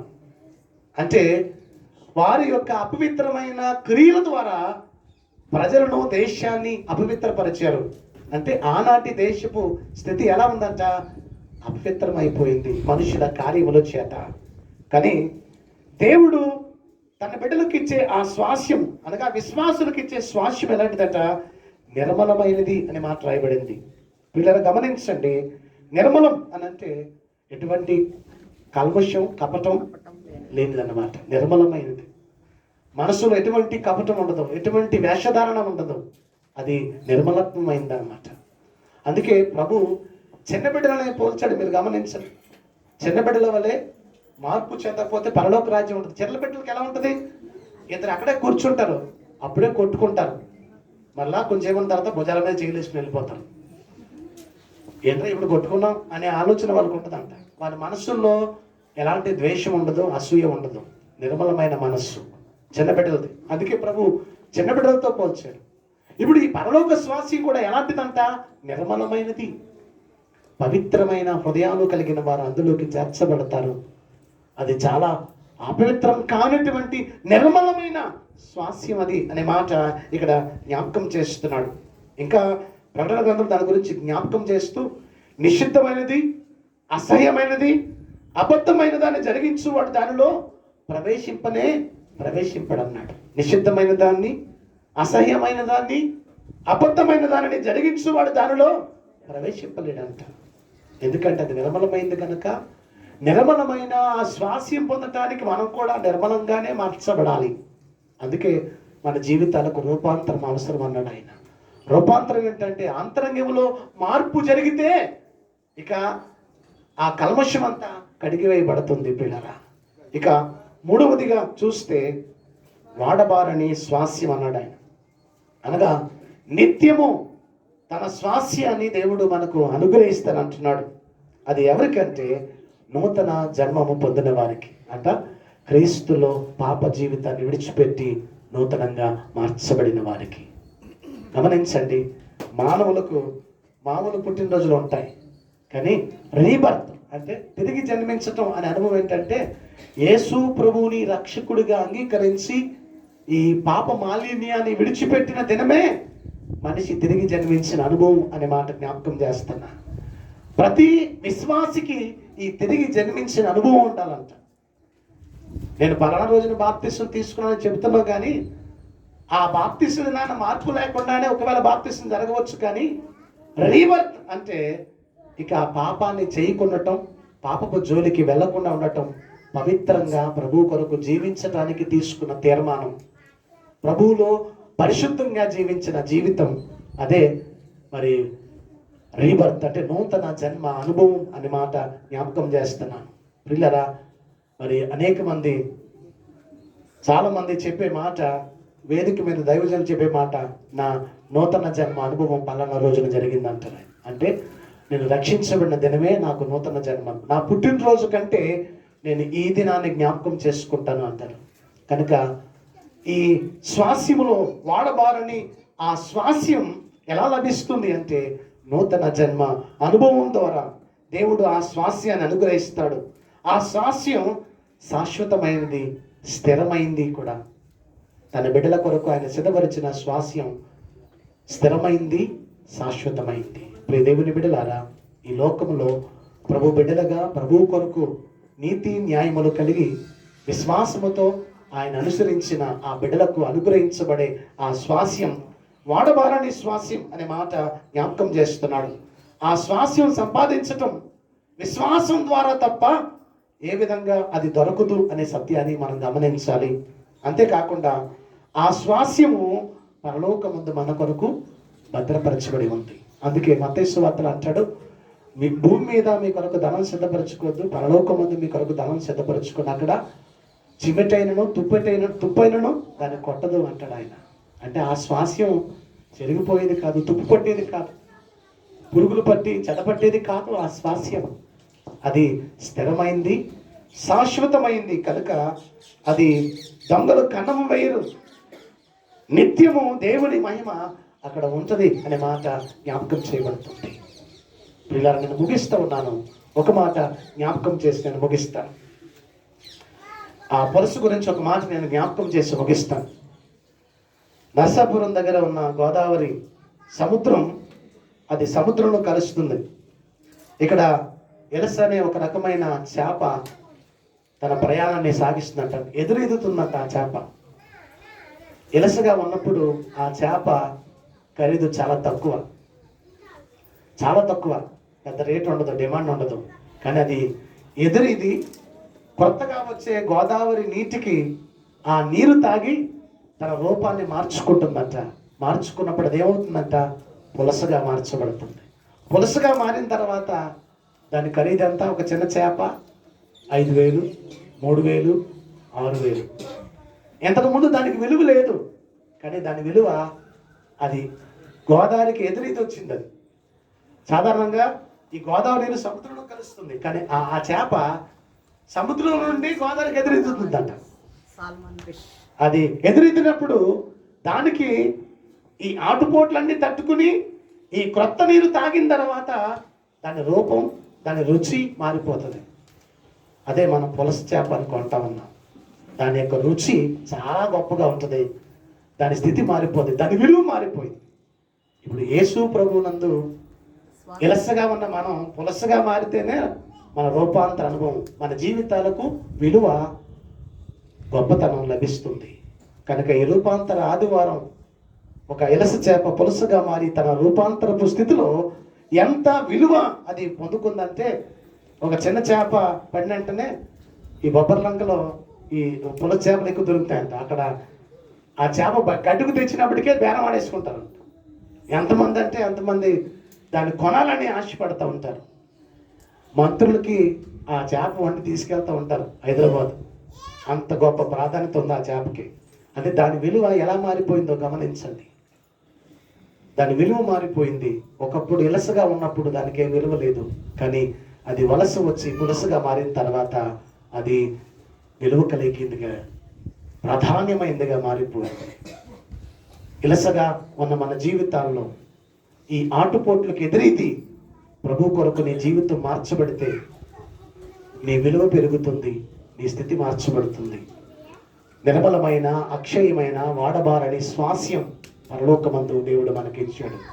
కనుక ఈ రూపాంతర ఆదివారాన నీవు నేను రూపాంతరము చెందామా? అందుకే రోమీయులకు రాసిన పత్రిక 12వ అధ్యాయం 2వ వచనంలో ఈ లోక మర్యాదను అనుసరింపక ఉత్తమమును అనుకూలమైన దేవుని చిత్తమేదో పరీక్షించుచు మీ మనస్సు మారి నూతన మగుట వలన రూపాంతరం పొందండి. లోక మర్యాదను అనుసరించొద్దు అనే మాట వారు జ్ఞాపకం చేస్తున్నాడు. ఉత్తమమును అనుకూలమైన దేవుని చిత్తమేదో పరీక్షించుచు, దేవుని చిత్తమేదో పరీక్షించు, మీ మనస్సు మారి నూతన మగుట వలన రూపాంతరం పొందండి. మనల్ని మనం దేవునికి అప్పగించుకుందాం. ఈ రూపాంతర ఆదివారాన్ని ఇంకా మనలో ఏమన్నా బలహీనతలు ఉంటే, ప్రభువుకి ఇష్టము కాని ఉంటే తొలగించుకుందాం. ప్రభువా, నా జీవితం రూపాంతరం చెందాలని ఆశపడతా ఉన్నాను కనుక నన్ను రూపాంతరీకరించు. మీరు వాడబాలని పరలోక స్వాస్యం నా కొరకు సిద్ధపరిచారు కనుక దాన్ని నేను పొందుకోవటానికి నా జీవితాన్ని రూపాంతరీకరించు ప్రభువా అని ఆయనకు మనం అప్పగించుకుందాం. ఆయన అనుగ్రహించే ఆ రూపాంతరీకరణలో పరలోక స్వాస్యాన్ని పొందుకోవటానికి పరిశుద్ధాత్మ దేవుడు తన కృప మనందరికీ అనుగ్రహించును గాక. ఆమేన్. సమస్త జ్ఞానములకు మించిన దేవుని సమాధానం యేసుక్రీస్తు వలన మన హృదయములకు మన తలంపులకు కావలి ఉండును గాక. ఆమేన్. దేవా నాయందు శుద్ధ హృదయము కలుగచేయుము.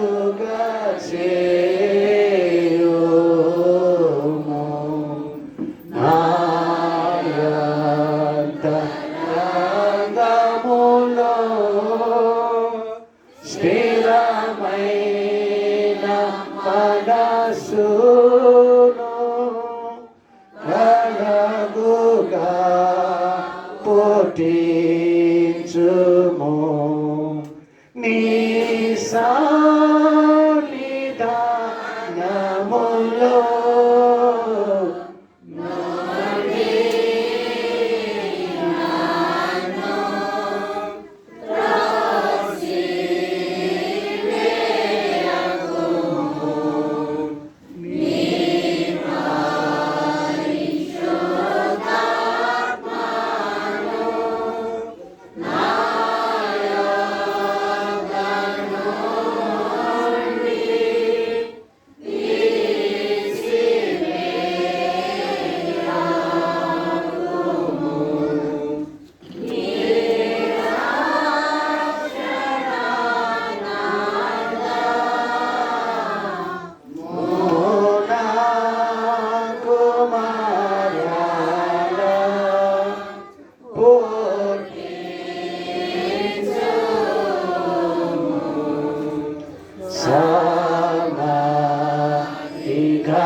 దయచేసి కూర్చోనండి.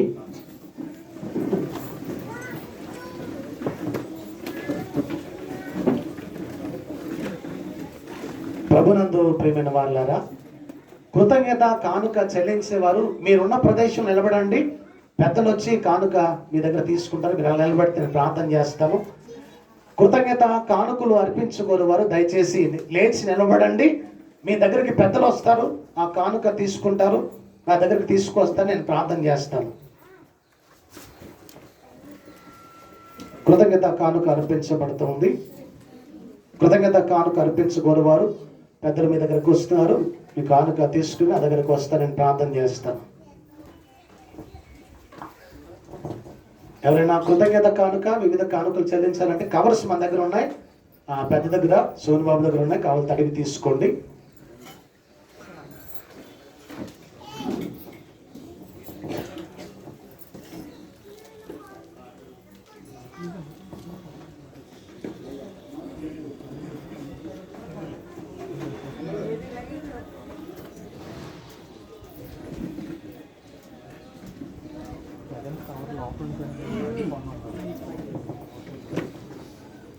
ప్రార్థన చేసుకుందాం.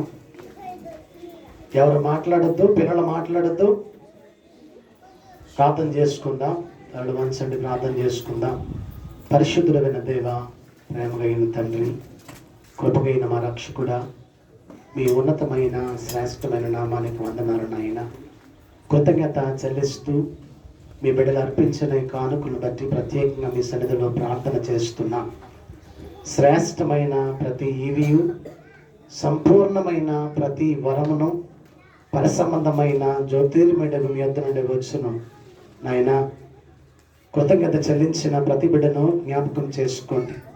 వారి కష్టార్జితాల నుండి, వారి జీవితాల్లో మీరు అనుగ్రహించిన ప్రతి మేలు కొరకు కృతజ్ఞత చెల్లిస్తూ వారు కానుక అర్పించారు. మీ ఆశీర్వాదముల చేత వారిని నింపమని వేడుకుంటున్నాం ప్రభువా. మీ కృప వారికి తోడుగా ఉంచండి. ఏ మేలుల చేత వారు నింపబడ్డారో ఆ మేలులు జ్ఞాపకం చేసుకుని వారు చెల్లిస్తున్న కృతజ్ఞత కొరకు ప్రత్యేకంగా వందనాలు. కృతజ్ఞత చెల్లించుట యందు మీరు విస్తరించుడి అని మీరు సెలవిచ్చారు. అందును బట్టి మీకు స్తోత్రాలు ప్రభువా. నూతన సంవత్సరం అనే దయాకిరులు దయచేయబడిన వారు ఉంటే మీ ఆశీర్వాదం చేత నింపి సంవత్సరం మొదలుకొని సంవత్సరాంత వరకు మీ సన్నిధి కాపుదల వారిపై ఉంచుమని వేడుకుంటున్నాం. ఆయన వారికి వస్తున్నటువంటి ఆదాయములు మంత్రులేపులకి చెల్లిస్తున్నటువంటి బిడ్డలను బట్టి మీకు వందనాలు. వారి జ్ఞాపకం చేసుకోండి. వారి ప్రతి కష్టార్జితాన్ని మీరు దీవించుమని వేడుకుంటున్నాం. వందనాలు చెల్లిస్తున్నాం ప్రభువా. అలాగునే నాయన వివిధ అనారోగ్య పరిస్థితుల్లో మీరు స్వస్థపరిచిన మీ కృపను జ్ఞాపకం చేసుకుని కృతజ్ఞత చెల్లిస్తున్న బిడ్డల బట్టి మీకు వందనాలు. ఇంకనూ వారికి పరిపూర్ణమైన ఆరోగ్యం, సంపూర్ణమైన స్వస్థత మీరు దయచేయమని ప్రత్యేకంగా వేడుకుంటున్నాం. వ్యక్తిగత జీవితాల్లో, కుటుంబ జీవితాల్లో మీరు అనుగ్రహించిన మేలులు పొందుకున్న బిడ్డలు కృతజ్ఞత చెల్లిస్తూ మీ పాదాల చెంత నిలబడ్డారు. సహాయం చేయండి, కృప చూపించండి ప్రభువా. ఇదిగో నాయన, గల్ఫ్లో ఉన్న తమ సతీమణిని బట్టి మీ బిడ్డ అర్పించిన కానుకను బట్టి మీకు వందనాలు. కృపచేత నింపండి, మీ ఆశీర్వాదము అనుగ్రహించమని ప్రత్యేకంగా వేడుకుంటున్నాం. గల్ఫ్లో ఉన్న బిడ్డకు క్షేమాన్ని ఇవ్వండి, మీ కృప దయచేయండి. అలాగే మీ దాసుడు త్వరలో నాయన కరుణాకరు వెళ్ళటానికి సిద్ధపడుతున్నాడు. ఆశీర్వదించండి, ఆ ప్రయాణమును సుగమనము చేయండి, మీ ఆశీర్వాదం చేత నింపండి. కృపైన దేవ, నిలబడిన ప్రతి బిడ్డ కొరకు ప్రత్యేకంగా వందనాలు. పేరు పేరు చూపును ఆశీర్వదిస్తూ మీ కృపాక్షేమములు వారి వెంట నడిపించి మీరు మహిమ పొందమని యేసు పరిశుద్ధ నామమున మిక్కిలి బ్రతిమాలి అడిగి వేడుకొనుచున్నాము తండ్రి, ఆమేన్. తండ్రి, కుమారుడు, పరిశుద్ధాత్మల యొక్క త్రియేక దేవుని దీవెన సదా మీకందరకు తోడుగా ఉండి నడిపించును గాక, ఆమేన్. అందరికి వందనాలండి.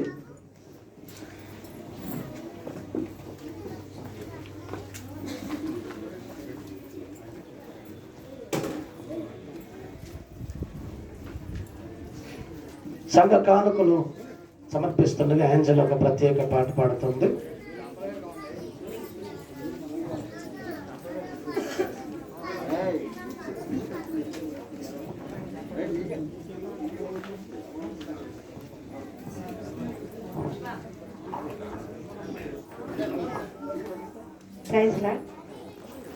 కానుకలు పడుతున్నారు కాబట్టి మాట్లాడకూడదు, మనం మాట్లాడుకునే పరిస్థితి కాదు. ఆరాధన కనుక శ్రమలందు నీవు నలిగే సమయమున ప్రభు నీకు తోడుండునని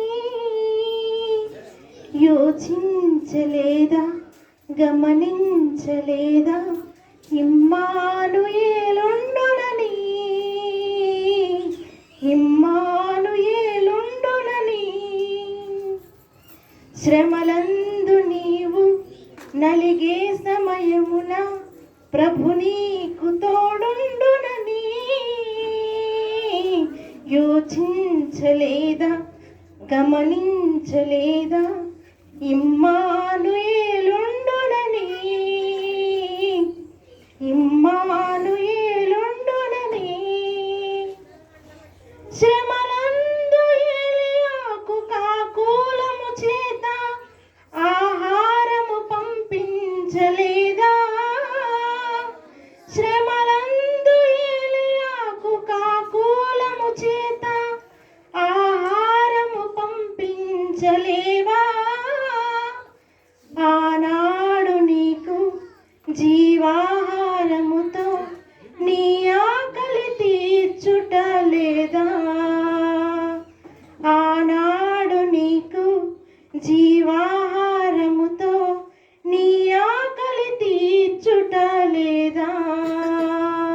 శ్రమలందు నీవు నలిగే సమయమున ప్రభు నీకు తోడుండునని యోచించలేదా, గమనించలేదా? ఇమ్మానుయేలుండునని, ఇమ్మానుయేలుండునని. శ్రమలందు యేసేపును ప్రభువు కరుణించి రాజ్యాధికారమివ్వలేదా? శ్రమలందు యేసేపును ప్రభువు కరుణించి రాజ్యాధికారమివ్వలేదా? ఈనాడు నీదు శ్రమలన్నీ తీర్చి పరలోక రాజ్యమివ్వలేదా?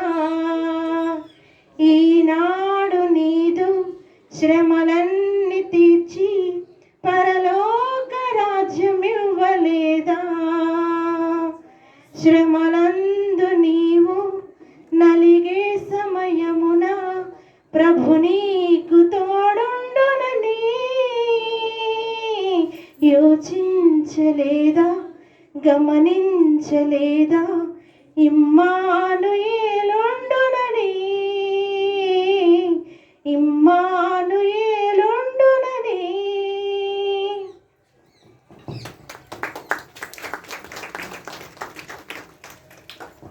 ప్రత్యేక పాట పాడిన ఏంజలకు వందనాలు.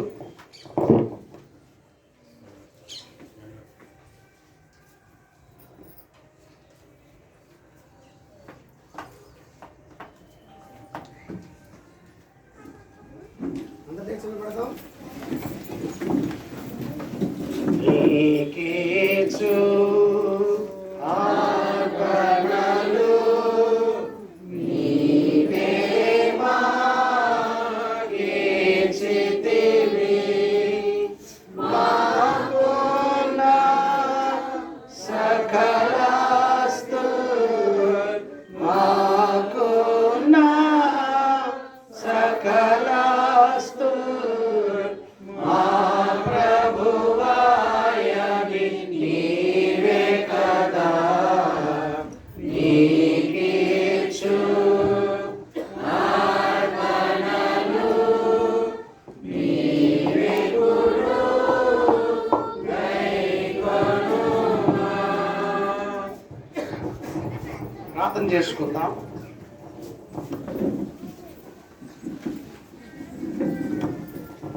పరిశుద్ధుడైన తండ్రి, ప్రేమగైన దేవ, కృపగైన మా రక్షకుడా, మీ పరిశుద్ధమైన నామానికి వందనాలు నాయన. రూపాంతర ఆదివారమున మీ పరిశుద్ధ సన్నిధానమున చేరి మిమ్మల్ని స్తుతించటానికి, ఆరాధించటానికి మీరు అనుగ్రహించిన మీ కృప కొరకు వందనాలు చెల్లిస్తున్నాం. మేము ఏమైతే ఉన్నామో అదంతా మీ కృప, మీ కనికరం తప్ప మరేమీ కాదు నాయన. మమ్మల్ని సజీవ లెక్కలో కాపాడుతున్న మీ కృప కొరకు వందనాలు చెల్లిస్తున్నాం అయ్యా. అర్పించబడిన కానుకల నిమిత్తమై వందనాలు. అర్పించిన ప్రతి హస్తాన్ని మీరు జ్ఞాపకం చేసుకోండి. 30 60 100 ఫలింపచేయండి. మహిమగల తండ్రి, వెతబడిన వాక్యం కొరకు వందనాలు. రూపాంతర అనుభవం కొరకు మేము ధ్యానము చేయటానికి మీరు సహాయం ఇచ్చారు. వందనాలు తండ్రి. పాత నిబంధన రూపాంతర ప్రత్యేకతలు మేము జ్ఞాపకం చేసుకున్నాం. సువార్త పాఠములో శతాధిపతి విశ్వాసిగా రూపాంతరం చెందిన అనుభవాన్ని మేము జ్ఞాపకం చేసుకున్నాం. విశ్వాసము ద్వారా రూపాంతరీకరించబడినప్పుడు పొందబోయే స్వాస్యం ఏమిటో పత్రికా పాఠములు మాకు నేర్పించారు. తండ్రి మీకు వందనాలు. ఈ దినాన మా జీవితాలను ఒక్కసారి మేము పరిశీలన చేసుకుని మేము రూపాంతరము చెందామా లేదా? బాహ్య మార్పు కాదు, ఆంతరిక మార్పు మీరు కోరుతూ ఉన్నారు గనక ఇదిగో మా తండ్రి, మా అంతరంగములు మీకు ఇష్టము కానివన్నిటినీ తొలగించబట్టానికి మమ్మల్ని శుద్ధీకరించండి, పవిత్రపరచండి, పరిశుద్ధపరచండి. ఆ రూపాంతర అనుభవంలోకి మా జీవితాలు నడిపించబట్టానికి మీ సహాయమును దయచేయమని ప్రార్థన చేస్తున్నాం. తండ్రి మీకు వందనాలు. విత్తబడిన వాక్యం ప్రతి హృదయంలో ఫలించటానికి సహాయము చేయండి నాయన. మీరు మహిమ పొందమని వేడుకుంటున్నాం. మహిమగల దేవ, పరిశుద్ధమైన తండ్రి, మరి ఈ దినం సంస్కారం ఆచరించాలని ఆశపడ్డాం. పరిస్థితులు భిన్నంగా ఉండటం చేత వచ్చే ఆదివారానికి ఈ సంస్కారపు ఆదివారం పోస్ట్ పోన్ చేసుకున్నాం. మీ సన్నిధిలో ప్రార్థన చేస్తున్నాం ప్రభువా.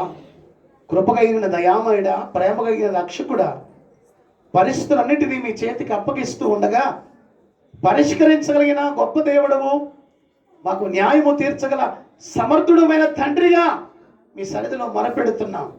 మీ కృప కటాక్షాన్ని దయచేయండి. న్యాయబద్ధంగా మేము వెళ్తున్నాం ప్రభువా, అన్యాయముగా వెళ్ళటం లేదు. సమస్తాన్ని మీరు చూస్తున్న దేవుడవు, సమస్తాన్ని పరీక్షిస్తున్న దేవుడవు తండ్రి. న్యాయము జరిగించమని మా పక్షమున మీరు వ్యాజ్యమాడి మీ కృప కనికరాన్ని దయచేయమని అడుగుతున్నా. అయ్యా, ఇది 3వ వారం మందిరం మూతపట్టం మాకు ఆశీర్వాదకరం కాదు కనుక మీ సహాయం కొరకు ప్రార్థన చేస్తున్నాం.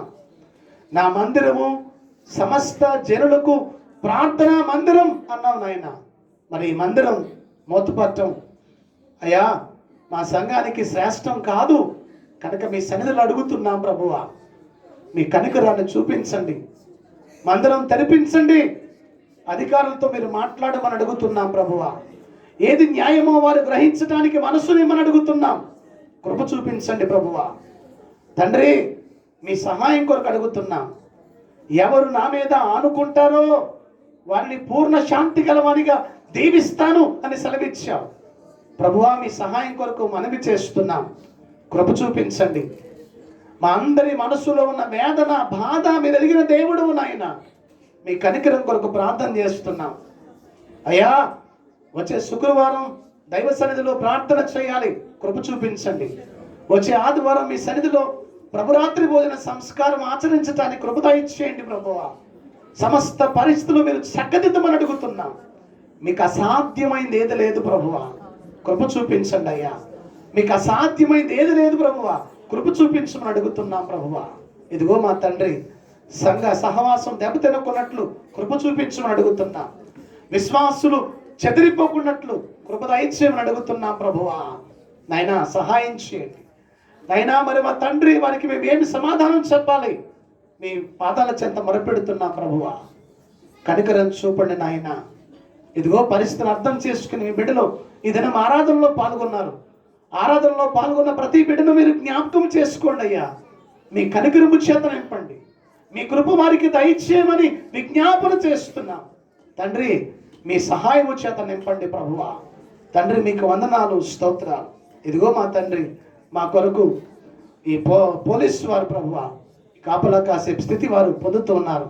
అలాంటి పరిస్థితి లేకున్నట్లు చేయమని అడుగుతున్నాం. ఉద్యోగ ధర్మాల రీత్యా వారి ఇక్కడ గర్భవలసి వస్తుంది తండ్రి. వారిని కూడా మీరు జ్ఞాపకం చేసుకోండి ప్రభువా. ఆయన వారి మీద కూడా మీరు కటాక్షించండి నాయనా. వారికి మీ కృప తోడుగా ఉంచండి. వారు చేస్తున్న బాధ్యతాయుతమైన ఉద్యోగాలలో మీ ఆశీర్వాదం వారికి దయచేయండి. వారి కష్టార్జితాలను మీరు దీవించుమని వేడుకుంటున్నాం. మీ కృప చేత ఆ కుటుంబాలను నింపండి ప్రభువా. మీకు వందనాలు. మరొక ఆదివారం ఈ పరిస్థితి మాకును వారికి రాకున్నట్లు చేయమని మీ సన్నిధిలో ప్రార్థన చేస్తున్నాం ప్రభువా. మీరు అల్లరికి కర్త కారు కనుక సమాధానంగానే మేము జరుపుకోవాలని ఆశపడుతూ ఉన్నాం కనుక మీ సహాయం కొరకు విజ్ఞాపన చేస్తున్నాం తండ్రి. మీ చిత్తానికి వ్యతిరేకంగా మేము నడవకుండా, మీ చిత్తానికి వ్యతిరేకంగా మేము మాట్లాడకుండా సహాయం చేయండి. ఏ అధికారిని మేము దూషించకుండా, ఎవరితో దురుసుగా మాట్లాడకుండా ప్రభువా, మీ వైపు మేము చూస్తూ మా ప్రభువే కార్యము చేయగల సమర్థుడు అని మీ వైపు చూడటానికి కృప చూపించమని అడుగుతున్నా. ఇదిగో నా తండ్రి, ఆ శతాధిపతి ప్రభువా, నీవు మాట మాత్రమే సెలవిమ్ము, నా దాసుడు స్వస్థపరచబడతాడని నమ్మిక కలిగి ఉన్నాడు. ఎందుకంటే మీరు కార్యము చేయగల సమర్థుడని విశ్వసించారు. అట్టి విశ్వాసాన్ని మాలో పెంపొందింప చేయమని అడుగుతున్నాం ప్రభువా. మీరు మాట మాత్రమే సెలవివ్వండి నాయన. ఈ కార్యములు సబలీకృతపరచబడతాయి, మందిరం తెరవబడుతుంది ప్రభువా. మీ సహాయం కొరకు అడుగుతున్నాం. మీరు మందిరం తెరిస్తే ఎవరు మూయలేరు తండ్రి. మీ సహాయం కొరకు ప్రార్థన చేస్తున్నాం. కృప చూపించమని వేడుకుంటున్నాం. పరిస్థితులన్నిటినీ మీరు చక్కదిద్దమని అడుగుతున్నాం ప్రభువా. సహాయం చేయండి. జీవాధిపతిమైన గొప్ప దేవుడు రాజా, నాయనా మీ కృప కొరకు ప్రత్యేకంగా ప్రార్థన చేస్తున్నాం. కన్నీటితో వేదనతో మీ సన్నిధిలో మొరపెడుతున్నాం ప్రభువా. మమ్మల్ని కరుణించండి, మమ్మల్ని కటాక్షించండి. మీ కృపకు పాత్రులుగా మమ్మల్ని చేయమని అడుగుతున్నాం. అయోగ్యులమైన మా జీవితాల్లో మమ్మల్ని రక్షించడానికి పరలోక సింహాసనం నుండి దిగి వచ్చి మా కొరకు మీ పరిశుద్ధ రక్తాన్ని చిందించి మీ బిడ్డలుగా మమ్మల్ని ఏర్పరచుకున్న దేవా, మీ సహాయం కొరకు మనవి చేస్తున్నా. ఇదిగో మా ప్రభువా, అనేక జనాంగాల మధ్య నా తండ్రి క్రైస్తవ్యం దూషించబడకూడదు నాయన. మీ సహాయం కొరకు ప్రార్థన చేస్తున్నాం. మీ నామము మహిమపరచబడాలి కానీ మీ నామము దూషించబడకూడదు ప్రభువా. కృప చూపించండి నాయన, సహాయం చేయండి. మీరు గొప్ప దేవుడు రాజా.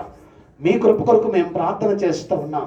నాకు మొరపెట్టుము, నేను నీకు ఉత్తరం ఇస్తాను అని సెలవిచ్చిన కనికర సంపన్నుడా, మీ సహాయం చేయండి. ఒకవేళ మాలో అయోగ్యమైనవి ఏమన్నా ఉంటే తీసివేయండి ప్రభువా. మేమేమన్నా సరిదిద్దుకోవాలి అని మీ చిత్తమైతే మమ్మల్ని సరిదిద్దుమని కూడా ప్రార్థన చేస్తున్నాం. దయతో కృప చూపించండి. ఈ డిస్టర్బెన్స్లో సంఘస్థులు ఇబ్బందులు పడకూడదు ప్రభువా. సహాయం చేయమని అడుగుతున్నాం. చక్కగా దైవ సన్నిధిలో ఆరాధించుకుని ప్రభువుని కనపరచాలని వారు వస్తున్నారు. తండ్రి, మీ సహాయం కొరకు మనవి చేస్తున్నాం ప్రభువా. మేమందరము దైవ సన్నిధిలో గడపగలిగేటువంటి కృప మా పట్ల మీరు దయచేయమని ప్రార్థన చేస్తున్నాం ప్రభువా. సహాయం చేయండి. న్యాయాధిపతిమైన దేవుడవు, నీతిగల న్యాయాధిపతిమైన మీ చేతికి మేము అప్పగించుకుంటున్నాం ప్రభువా. మా జీవితాల్లో మీ చిత్తాన్ని జరిగించండి ప్రభువా. మీరు స్వరక్తమిచ్చి సంపాదించిన సెల్మా ఆండర్సన్ సంఘం నైనా ఇలా బయటపడే పరిస్థితి రాకున్నట్లు చేసి తండ్రి పరిస్థితులు చక్కదిద్దమని అడుగుతున్నా ప్రభువా. సహాయం చేయండి. మనుషులకు జ్ఞానోదయాన్ని కలుగు చేయమని మీ పాదాల చెంత మొరపెడుతున్నాం ప్రభువా. కృప చూపించండి అయ్యా, సహాయం చేయండి. ఈ సమయంలో అనారోగ్యస్తులు బాధపడుతున్న వారి కొరకు మీ సన్నిధిలో మొరపెడుతున్నాం అయ్యా.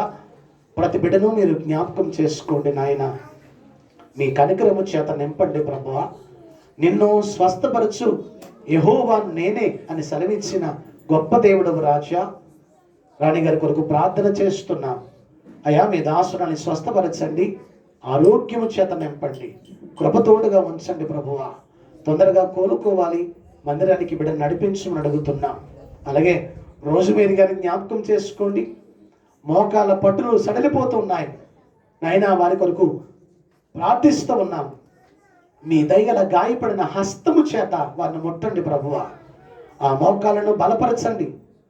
బీపీ షుగర్ పూర్తిగా కంట్రోల్ ఉండటానికి సహాయం చేయండి. మనసు మీద నైజర్ గారి కొరకు ప్రార్థన చేస్తున్నాం అయ్యా.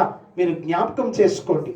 మీ దయగల గాయపడిన హస్తము చేత మీరు ముట్టమని అడుగుతున్నాం అయ్యా. జ్ఞాన ప్రకాష్ గారి కొరకు ప్రార్థన చేస్తున్నాం. మీ దాసుని జ్ఞాపకం చేసుకోండి. మీ శక్తి చేత నింపండి, బలపరచండి, ఆరోగ్యం ఇవ్వమని అడుగుతున్నాం ప్రభువా. సహాయము దయచేయమని వేడుకుంటున్నాం. ఇంకా నువ్వు ప్రభువా ఇంద్రని మీరు జ్ఞాపకం చేసుకోండి. ఆరోగ్యము చేత బలపరచండి, స్వస్థపరచండి ప్రభువా. మీకు వందనాలు చెల్లిస్తున్నాం నాయన. ఇంకా మా సంఘ బిడ్డలు బలహీనంగా ఉన్న వారిని జ్ఞాపకం చేసుకోండి. అనారోగ్యంతో ఉన్న వారిని జ్ఞాపకం చేసుకోండి ప్రభు. మీ దయగల గాయపడిన హస్తము చేత వారిని ముట్టండి నాయన. వారికి కావలసిన నూతన బలం, నూతన ఆరోగ్యం, నూతన శక్తిని మీరు ప్రసాదించమని అడుగుతున్నాం అయ్యా. ఈ సమయంలో ప్రార్థిస్తూ ఉన్నాం ప్రభువా. ఇదిగో నాయన, ఈ థర్డ్ వేవ్ కరోనా కొరకు ప్రత్యేకంగా ప్రార్థన చేస్తున్నాం. దయామయుడమైన తండ్రి, దీనికి ఇన్ఫెక్ట్ అయినటువంటి బిడ్డలను మీరు జ్ఞాపకం చేసుకుని మీరే స్వస్థపరచండి, ఆరోగ్యము దయచేయండి. మా రాష్ట్రం నుండి ఇతర రాష్ట్రాల నుండి ప్రపంచ దేశాలలో ఉన్నటువంటి కరోనా సంక్షోభము నుండి పూర్తి విడుదల మీరు దయచేయమని అడుగుతున్నాం ప్రభువా. సహాయము చేయండి నాయన. పూర్తి విడుదల మీరు ప్రసాదించమని వేడుకుంటున్నాం తండ్రి. మీకు వందనాలు ప్రభువా. కరోనాను తొలగించమని అడుగుతున్నాం. ఒకవేళ మా అవిధేయత, మా నిర్లక్ష్యం, మా తిరుగుబాటుతనం ప్రభువా, మా ఇవన్నిటినీ దూరపరిచి మీకు విధేయులుగా మార్చండి ప్రభువా. మీ కృపా కటాక్షం మా దేశం ఎడల, దేశ ప్రజల ఎడల మీరు దయచేయమని అడుగుతున్నాం ప్రభువా. కనికరించండి నాయన, సహాయము చేయండి. దీని కొరకు వైద్యం చేస్తున్న వైద్య బృందం అంతటిని మీరు ఆశీర్వదించమని వేడుకుంటున్నాం తండ్రి మీకు వందనాలు, స్తోత్రాలు. అలాగే ప్రభువా, ఇదిగోనైనా ఉద్యోగి యొక్క న్యాయపరమైన కోరికల యొక్క వారి పోరాటంలో నిన్నటి దినాన ప్రభుత్వం సానుకూలంగా స్పందించి ప్రభువా వారి కోరికలు తీర్చడానికి వారు ఇష్టపడ్డారు. ఆ సమస్య మీరు పరిష్కారం చేశారు. తండ్రి మీకు వందనాలు ప్రభువా. ప్రభుత్వం కూడా సానుకూలంగా స్పందించి నాయన అవన్నీ నెరవేర్చడానికి ఇష్టపడ్డారు. ఆ సమయం కూడా విరమించబడింది. అందును బట్టి మీకు వందనాలు ప్రభువా. నాయన మీకే స్తుతులు చెల్లించుకుంటున్నా. ఉద్యోగుల న్యాయపరమైన కోరికలు తీర్చబట్టంలో కృప అనుగ్రహించారు. వారి ఉద్యోగ ధర్మాల్లో కూడా నమ్మకంగా వారు పని చేయటంలో మీ సహాయం ఇస్తూ మీ ఆశీర్వాదం చేత నింపమని అడుగుతున్నాం. కేంద్ర రాష్ట్ర ప్రభుత్వ ఉద్యోగులను మీరు జ్ఞాపకం చేసుకోండి. వారి ఉద్యోగ ధర్మాలలో తండ్రి నీతి న్యాయములతో వారు నడిపించమని వేడుకుంటున్నాం. తండ్రి మీకు వందనాలు. ప్రధానమంత్రిని, రాష్ట్రపతిని, గవర్నర్ను, మా రాష్ట్ర ముఖ్యమంత్రిని, ఇతర మంత్రివర్గాన్ని జ్ఞాపకం చేసుకోండి.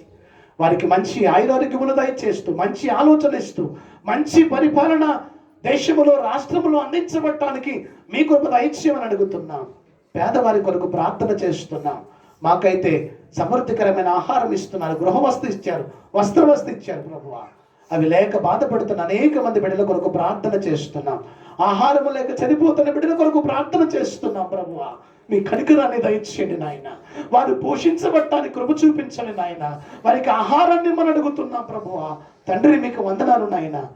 పేదరికంలో ఉన్న ప్రతి బిడ్డకు మీ కరుణ కటాక్షములు దయచేయండి. సర్వజీవుల కనులు మీ వైపు చూస్తుండగా తగిన కాలమందు వాటికి ఆహారం ఇచ్చి తృప్తిపరిచేదేవా, ఇదిగో నాయన వారందరినీ మీరు కటాక్షించండి. వారి ప్రతి ఆర్థిక అవసరత మీరు తీర్చుమని వేడుకుంటున్నాం. తండ్రి మీకు వందనాలు. ఉద్యోగ ప్రయత్నాల్లో ఉన్న బిడ్డలను మీరు జ్ఞాపకం చేసుకుని వారిని జీవితాల్లో స్థిరపరచమని అడుగుతున్నాం. సహాయం చేయండి. ఇదిగో ప్రభువా, గర్భిణీ స్త్రీలను జ్ఞాపకం చేసుకుని సుఖకరమైన ప్రసవాన్ని వారికి మీరు ప్రసాదించండి ప్రభువా. మీరు మహిమ పొందండి నాయన. తండ్రి మీకు వందనాలు. రాజమణికి సుఖకరమైన ప్రసవాన్ని దయచేయండి. మీరు మహిమ పొందండి ప్రభువా. ఇంకా నువ్వు గర్భఫలం లేక బాధపడుతున్న బిడ్డల కొరకు ప్రార్థన చేస్తున్నాం. తండ్రి రాజేశ్వరిని, సోనుబాబును జ్ఞాపకం చేసుకోండి. గర్భఫలం అనే బహుమానం చేత నింపండి. పుష్ప గారి యొక్క కుమార్తె కొరకు ప్రార్థన చేస్తున్నాం ప్రభువా. ఆ గర్భఫలం నిలిచి ఉన్నట్లు మీ కృప దయచేయండి. మీ ఆశీర్వాదం చేత నింపుమని వేడుకుంటున్నాం. తండ్రి మీకు వందనాలు ప్రభువా. సహాయం చేయండి నాయన. మీ కృప వారిపై ఉంచుమని ప్రత్యేకంగా వేడుకుంటున్నాం. ఈ సమయంలో నాయన మీ దాసుడు ప్రేమరాజు అనేటువంటి దైవ సేవకుని కొరకు ప్రార్థన చేస్తున్నాం. తండ్రి ఇదిగో ప్రభా, పెద్ద యాక్సిడెంట్ జరిగింది. ఇదిగో నాయన డేవిడ్ పాల్ అనేటువంటి దైవ సేవకుడు చనిపోయారు. ఆ కుటుంబానికి మీ ఆదరణ దయచేయండి. వారి భార్య 5 నెలల ప్రెగ్నెంట్ నాయన జ్ఞాపకం చేసుకోండి ప్రభువా. నాయన ఆ సహోదరుని మీరు ఆదరించుమని, ఓదార్చుమని అడుగుతున్నాం. ఇదిగో ప్రభువా, నెలల నుండి ఆ బిడ్డకు సుఖకరమైన ప్రసవాన్ని దయచేయండి. మీ కృప ఆదరణ దయచేయండి. మీ దాసుడు ప్రేమరాజు గారి కొరకు ప్రార్థన చేస్తున్నాం. నిన్నటి దినాన వారి ఆపరేషన్ జరిగింది, విజయవంతంగా జరిగించని నమ్ముతూ మీకు వందనాలు చెల్లిస్తున్నాం. ఇంకా మీ దాసుడు కోలుకుని సంపూర్ణమైన ఆరోగ్యం చేత బలపరచండి, కృపచేత నింపండి. ఇంకా ప్రభువా, మెట్టను నీటను గాలి విమానాలను ప్రయాణిస్తున్న ప్రతి బిడ్డను జ్ఞాపకం చేసుకోండి. వారి ప్రయాణపు రాకపోకల్లో మీ సన్నిధి తోడుగా ఉంచి క్షేమకరమైన ప్రయాణముతో వారి గమ్యస్థానాలకు చేర్చండి. రోడ్ యాక్సిడెంట్లో చనిపోయిన కుటుంబాలకు మీ ఆదరణ దయచేయండి. గాయపడిన వారికి స్వస్థత అనుగ్రహించమని విజ్ఞాపన చేస్తున్నాం. తండ్రి మీకు వందనాలు. ఇదిగో నాయన మా సంఘం కొరకు ప్రార్థన చేస్తున్నాం. సంఘములోని ప్రతి కుటుంబాన్ని జ్ఞాపకం చేసుకోండి. వారికి ఉన్న ప్రతి ఆర్థిక అవసరం తీర్చండి. కుటుంబాలు ఉన్న శోధన సమస్యలను మీరు లయపరచండి ప్రభువా. కృపచేత నింపండి. యవనస్తులైన బిడ్డల కొరకు ప్రార్థన చేస్తున్నాం. మంచి సంబంధాలు సెటిల్ అయి గృహస్థ జీవితాల్లో వారిని స్థిరపరచండి. మీరు మహిమ పొందమని వేడుకుంటున్నాం ప్రభువా. తండ్రి మీకు స్తోత్రాలు. మా సంఘ పెద్దలను దీవించండి. వారి పరిచర్యను మీరు ఆశీర్వదించండి. స్త్రీలను దీవించండి, కృపచేత నింపండి ప్రభువా. అలాగే నాయన వృద్ధాప్యంలో ఉన్న వారిని జ్ఞాపకం చేసుకుని తగిన ఆరోగ్యం ఇచ్చి బలపరచమని వేడుకుంటున్నాం. యవనస్తులను జ్ఞాపకం చేసుకోండి. మీకు విధేయులుగా ఆయన తల్లిదండ్రులకు లోబడేటువంటి బిడ్డలుగా వారు నడిపించి వారికి మంచి భవిష్యత్ జీవితాలు అనుగ్రహించండి. చిన్న బిడ్డలను జ్ఞాపకం చేసుకోండి. మీ దయలో, మానవుల దయలో, వయస్సులో, జ్ఞానములో వారిని ఎదిగింపచేయండి. మీ కృపతోడుగా ఉంచండి. సంఘం నానాటికి అభివృద్ధి చెందటానికి, ఆత్మీయంగా బలాభివృద్ధి చెందటానికి మా సంఘాన్ని మీరు దీవించండి. ప్రార్థనా పూర్వకంగా ప్రతి కుటుంబాన్ని మీరు కట్టండి నాయన. మీరు మహిమ పొందమని వేడుకుంటున్నాం. దయామయుడమైన గొప్ప తండ్రి, వచ్చే ఆదివారానికి మందిరంలో ప్రార్థించే కృప మా అందరికీ మీరు ప్రసాదించమని వేడుకుంటున్నా. ఈ సమస్యలన్నిటినీ మీరు పరిష్కరించండి ప్రభువా, కృప చూపించండి, మమ్మల్ని సేద తీర్చండి ప్రభువా. నాయనా, మీ కృపా సహాయము దయచేయమని వేడుకుంటున్నా. మాలో ఉన్న విశ్వాసము సన్నగిలకున్నట్లు, అపనమిక లేకున్నట్లు మమ్మల్ని బలపరచండి, కృపచేత నింపండి. మీ కృపాక్షేమములు ప్రతి బిడ్డ వెంట నడిపిస్తూ మీరు మహిమ పొందుమని యేసు పరిశుద్ధ నామమున మిక్కిలి బ్రతిమాలి అడిగి వేడుకొనుచున్నాము తండ్రి, ఆమేన్. పరలోకమందున మా తండ్రి, మీ నామం పరిశుద్ధపరచబడుగాక, మీ రాజ్యం వచ్చుగాక, మీ చిత్తం పరలోకమందు నెరవేరుచున్నట్లు భూమి మీద నెరవేరునుగాక. మా అన్నదనాలకు దయచేయండి. వాళ్ళ అపరాధం చేసిన వారు మేము క్షమించిన ప్రకారం అపరాధము క్షమించు, మమ్మ శోధముడికి తేక దుష్టుని తప్పించుము. రాజ్యము, శక్తి, మహిమ నిరంతరం నీవైనావు తండ్రి, ఆమేన్.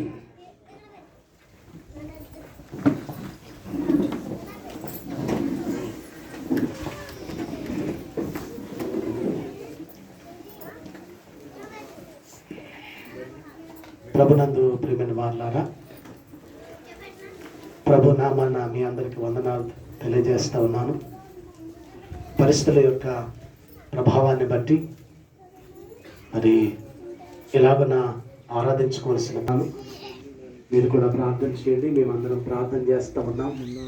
దేవుని చిత్తమైతే ఈ వారంలో ఈ సమస్య పరిష్కారమై రేపటి శుక్రవారం దేవుని సన్నిధిలో ఆరాధించబడాలని ఆశపడుతూ ఉన్నాం. మరి మీరు ప్రార్థించండి.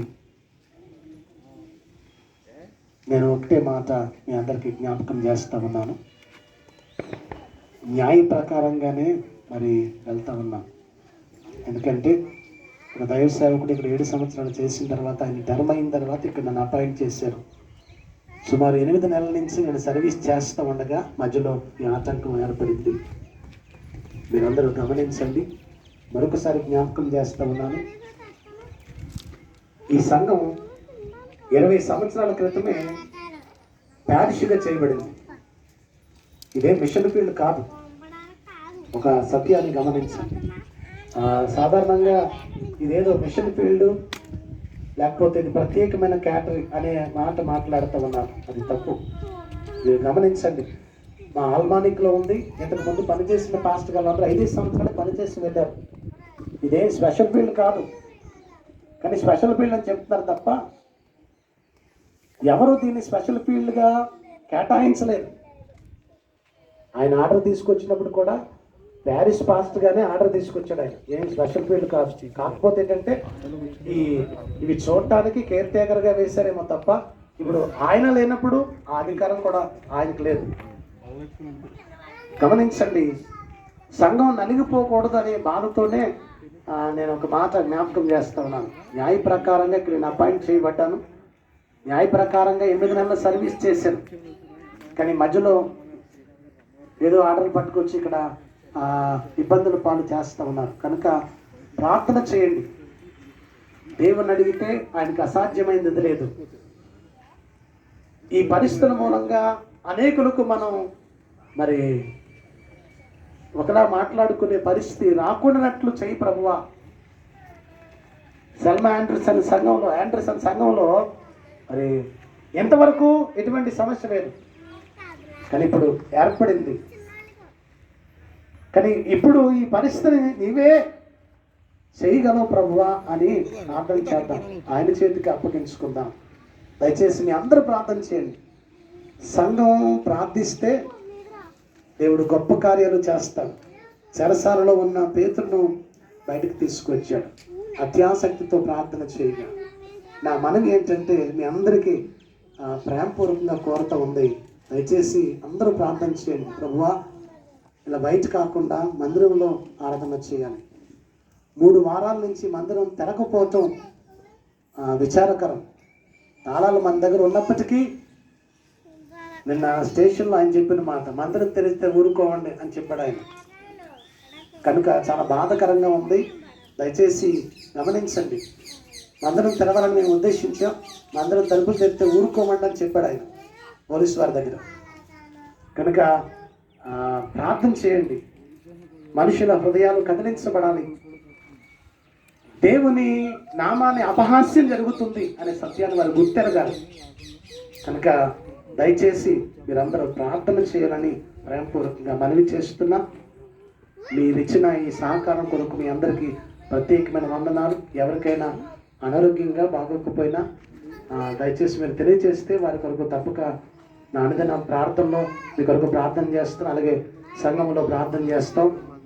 గమనించండి, ఒక్కొక్క శుక్రవారం ఒక్కొక్క చోట ఉపవాస కుడికి జరుగుతుంది. ఒక్కొక్క చోట కుడికి ఏర్పాటు చేసుకుని ప్రార్థన చేస్తూ ఉన్నాం, దేవుని సన్నిధిలో మొరపెడతా ఉన్నాం. కనుక మరి మీ అందరూ కూడా సహకరించాలని ప్రేమపూర్వకంగా మనవి చేస్తూ ఉన్నాను. పరిస్థితులు అర్థం చేసుకుని మీ అందరూ సహకరిస్తున్నందుకు కూడా అందరికీ ప్రత్యేకమైన వందనాలు తెలియజేస్తున్నాను. మనుషుల యొక్క మారు మనసు కొరకు ప్రార్థన చేయండి.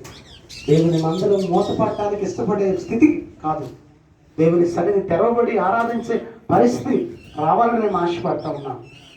దానికి అడ్డుపడతా ఉన్న పరిస్థితిని చూస్తూ ఉన్నాం. దయచేసి మీరందరూ అర్థం చేసుకోండి. ఒక 10 మంది అక్కడ ఉన్నారు, ఇక్కడ ఎంతమంది ఉన్నాం, దేవుని బిడ్డలుగా ఆరాధిస్తున్నాం, సత్యం వైపుగా ప్రయాణించటం. కనుక ఆ సత్యవంతుడైన దేవుడు ఆయన న్యాయం చేయాలని, మరి ఆయన కృప మనం పొందుకోవాలని మీ ప్రార్థనలో జ్ఞాపకం చేసుకోండి. ఎవరిని మేము దూషించటం లేదు, కానీ ఈ పరిస్థితులకు ఇలా జరిగిపోవటం చాలా బాధాకరమైన విషయం. ఎప్పుడు మరి మన సంఘం ఎప్పుడు ఇలాంటి పరిస్థితి రాలేదు కనుక ఇలాంటి పరిస్థితి తొలగించు ప్రభువా అని భారంతో ప్రార్థన చేద్దాం. దీని కొరకు ప్రయాసపడుతున్న పెద్దలందరి కొరకు, స్త్రీల కొరకు ప్రత్యేకమైన వందనాలు తెలియజేస్తున్నా. వంతు ప్రయత్నం చేస్తూ ఉన్నాం, దేవుని అడుగుతూ ఉన్నాం. త్వరలోనే ఇది పరిష్కరించబడుతుందని ఆశపడుతూ రైతు మీరందరూ సహకరించండి. వచ్చే ఆదివారం మరి ప్రభురాత్రి భోజన సంస్కారం ఆచరించాలని అనుకున్నాం. ఎందుకంటే ఈ వారమే ఆచరించాలా, ఇలా పరిస్థితుల్లో బయట ఇవ్వటం ఎందుకు, మందిరంలో సంస్కారం దేవుని సన్నిధిలో తీసుకుంటే బాగుంటుందనే ఉద్దేశంతో వచ్చే ఆదివారానికి పోస్ట్పోన్ చేయడం జరిగింది. కనుక గమనించండి, వచ్చే ఆదివారం ప్రభురాత్రి భోజన సంస్కారం ఉంటుంది. వచ్చే శుక్రవారం 7 గంటలకు ప్రార్థన ఉంటుంది. గమనించండి, అన్ని పరిస్థితులు ప్రభు చక్కబరచాలని కోరుతూ మీ ప్రార్థనలు కూడా చాలా అవసరం. గమనించండి, మరి సంఘం కొరకు మీరు నిలబడాలని ప్రేమపూర్వకంగా కోరుతున్నాను. ఎందుకంటే మామూలు పరిస్థితుల్లో మందిరానికి రావటం అది గొప్పతనం కాదు. ఇలాంటి పరిస్థితుల్లో మీరు మందిరానికి రావటమే మీరు ఇచ్చేటువంటి గొప్ప సపోర్ట్ లేదా మందిరం పట్ల మీరు ఉన్నటువంటి శ్రద్ధ. కనుక ప్రేమతో కోరుతూ ఉన్నాను. మరి అందరూ కూడా మానేయకుండా మందిరానికి వచ్చి దేవుని సన్నిధిలో గడుపుతాం. దయచేసి గమనించాలని ప్రేమపూర్వకంగా కోరుతూ ఉన్నాను. కీర్తన, రేగా త్వరపడకు, ఓర్చుకో అని కీర్తన పాడుకుందాం. ఆంధ్ర క్రైస్తవ కీర్తన పుస్తకం 531వ కీర్తన. రేగ త్వరపడకు, ఓర్చుకో కోపి గోడు జందును ఓర్చుకో. నీకన్యాయమైనను కన్నులెర్రజేయకు, కన్యాయమైనను కన్నులెర్రజేయకు. శాంతమందు మెప్పుడు ఓర్చుకో. ఎవడేని తిట్టినా ఓర్చుకో మేలు చేయో కీడుకు ఓర్చుకో. లోకమందు సుఖము కొంతసేపు నుండును, లోకమందు సుఖము కొంతసేపు నుండును. కోపమేలా చేతువు ఓర్చుకొని ఉండుము, అంత సరియగును. ఓర్చుకొని ఉండుము, అంత సరియగును. నీకు జయముండును ఓర్చుకో.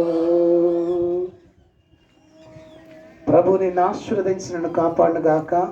ప్రభు నీకు సన్నిధి ప్రకాశింపచేసి నిన్ను కరుణించుగాక. ప్రభు నీ మీద సన్నిధి కాంతును ఉదయింపచేసి నీకు సమాధానము కలుగచేయునుగాక.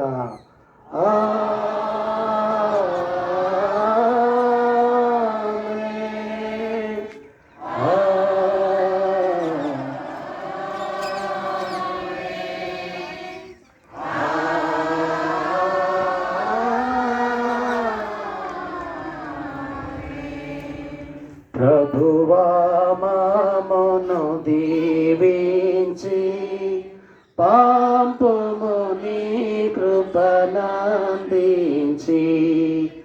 అభివందనములు చేకొనుమా. విభవము మహిమోన్నతి కీర్తి యుగ యుగములకు నీకగుతం. యుగ యుగములకు నీకగుతం. క్రైస్తవ మైత్రిని సంగములో విస్తరణము చేయగనేమో.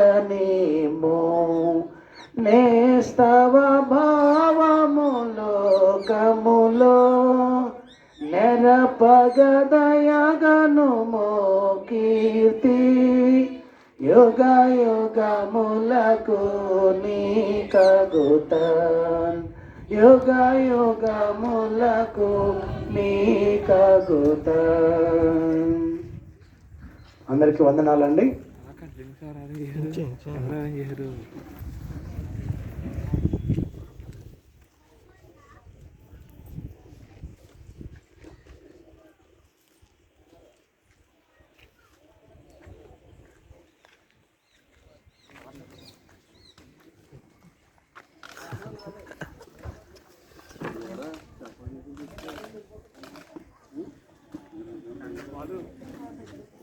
సంఘస్థులు ఇంటి దగ్గర ఉన్న వాళ్ళకి ఎవరు తీసుకోవద్దు, ఇక్కడ ఉన్న వాళ్ళకి మాత్రమే.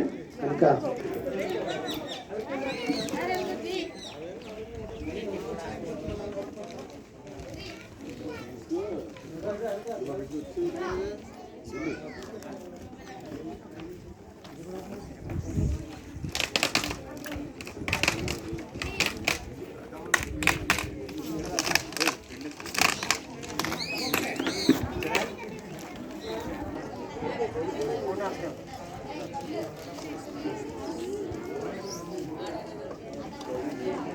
పంపిద్దాం.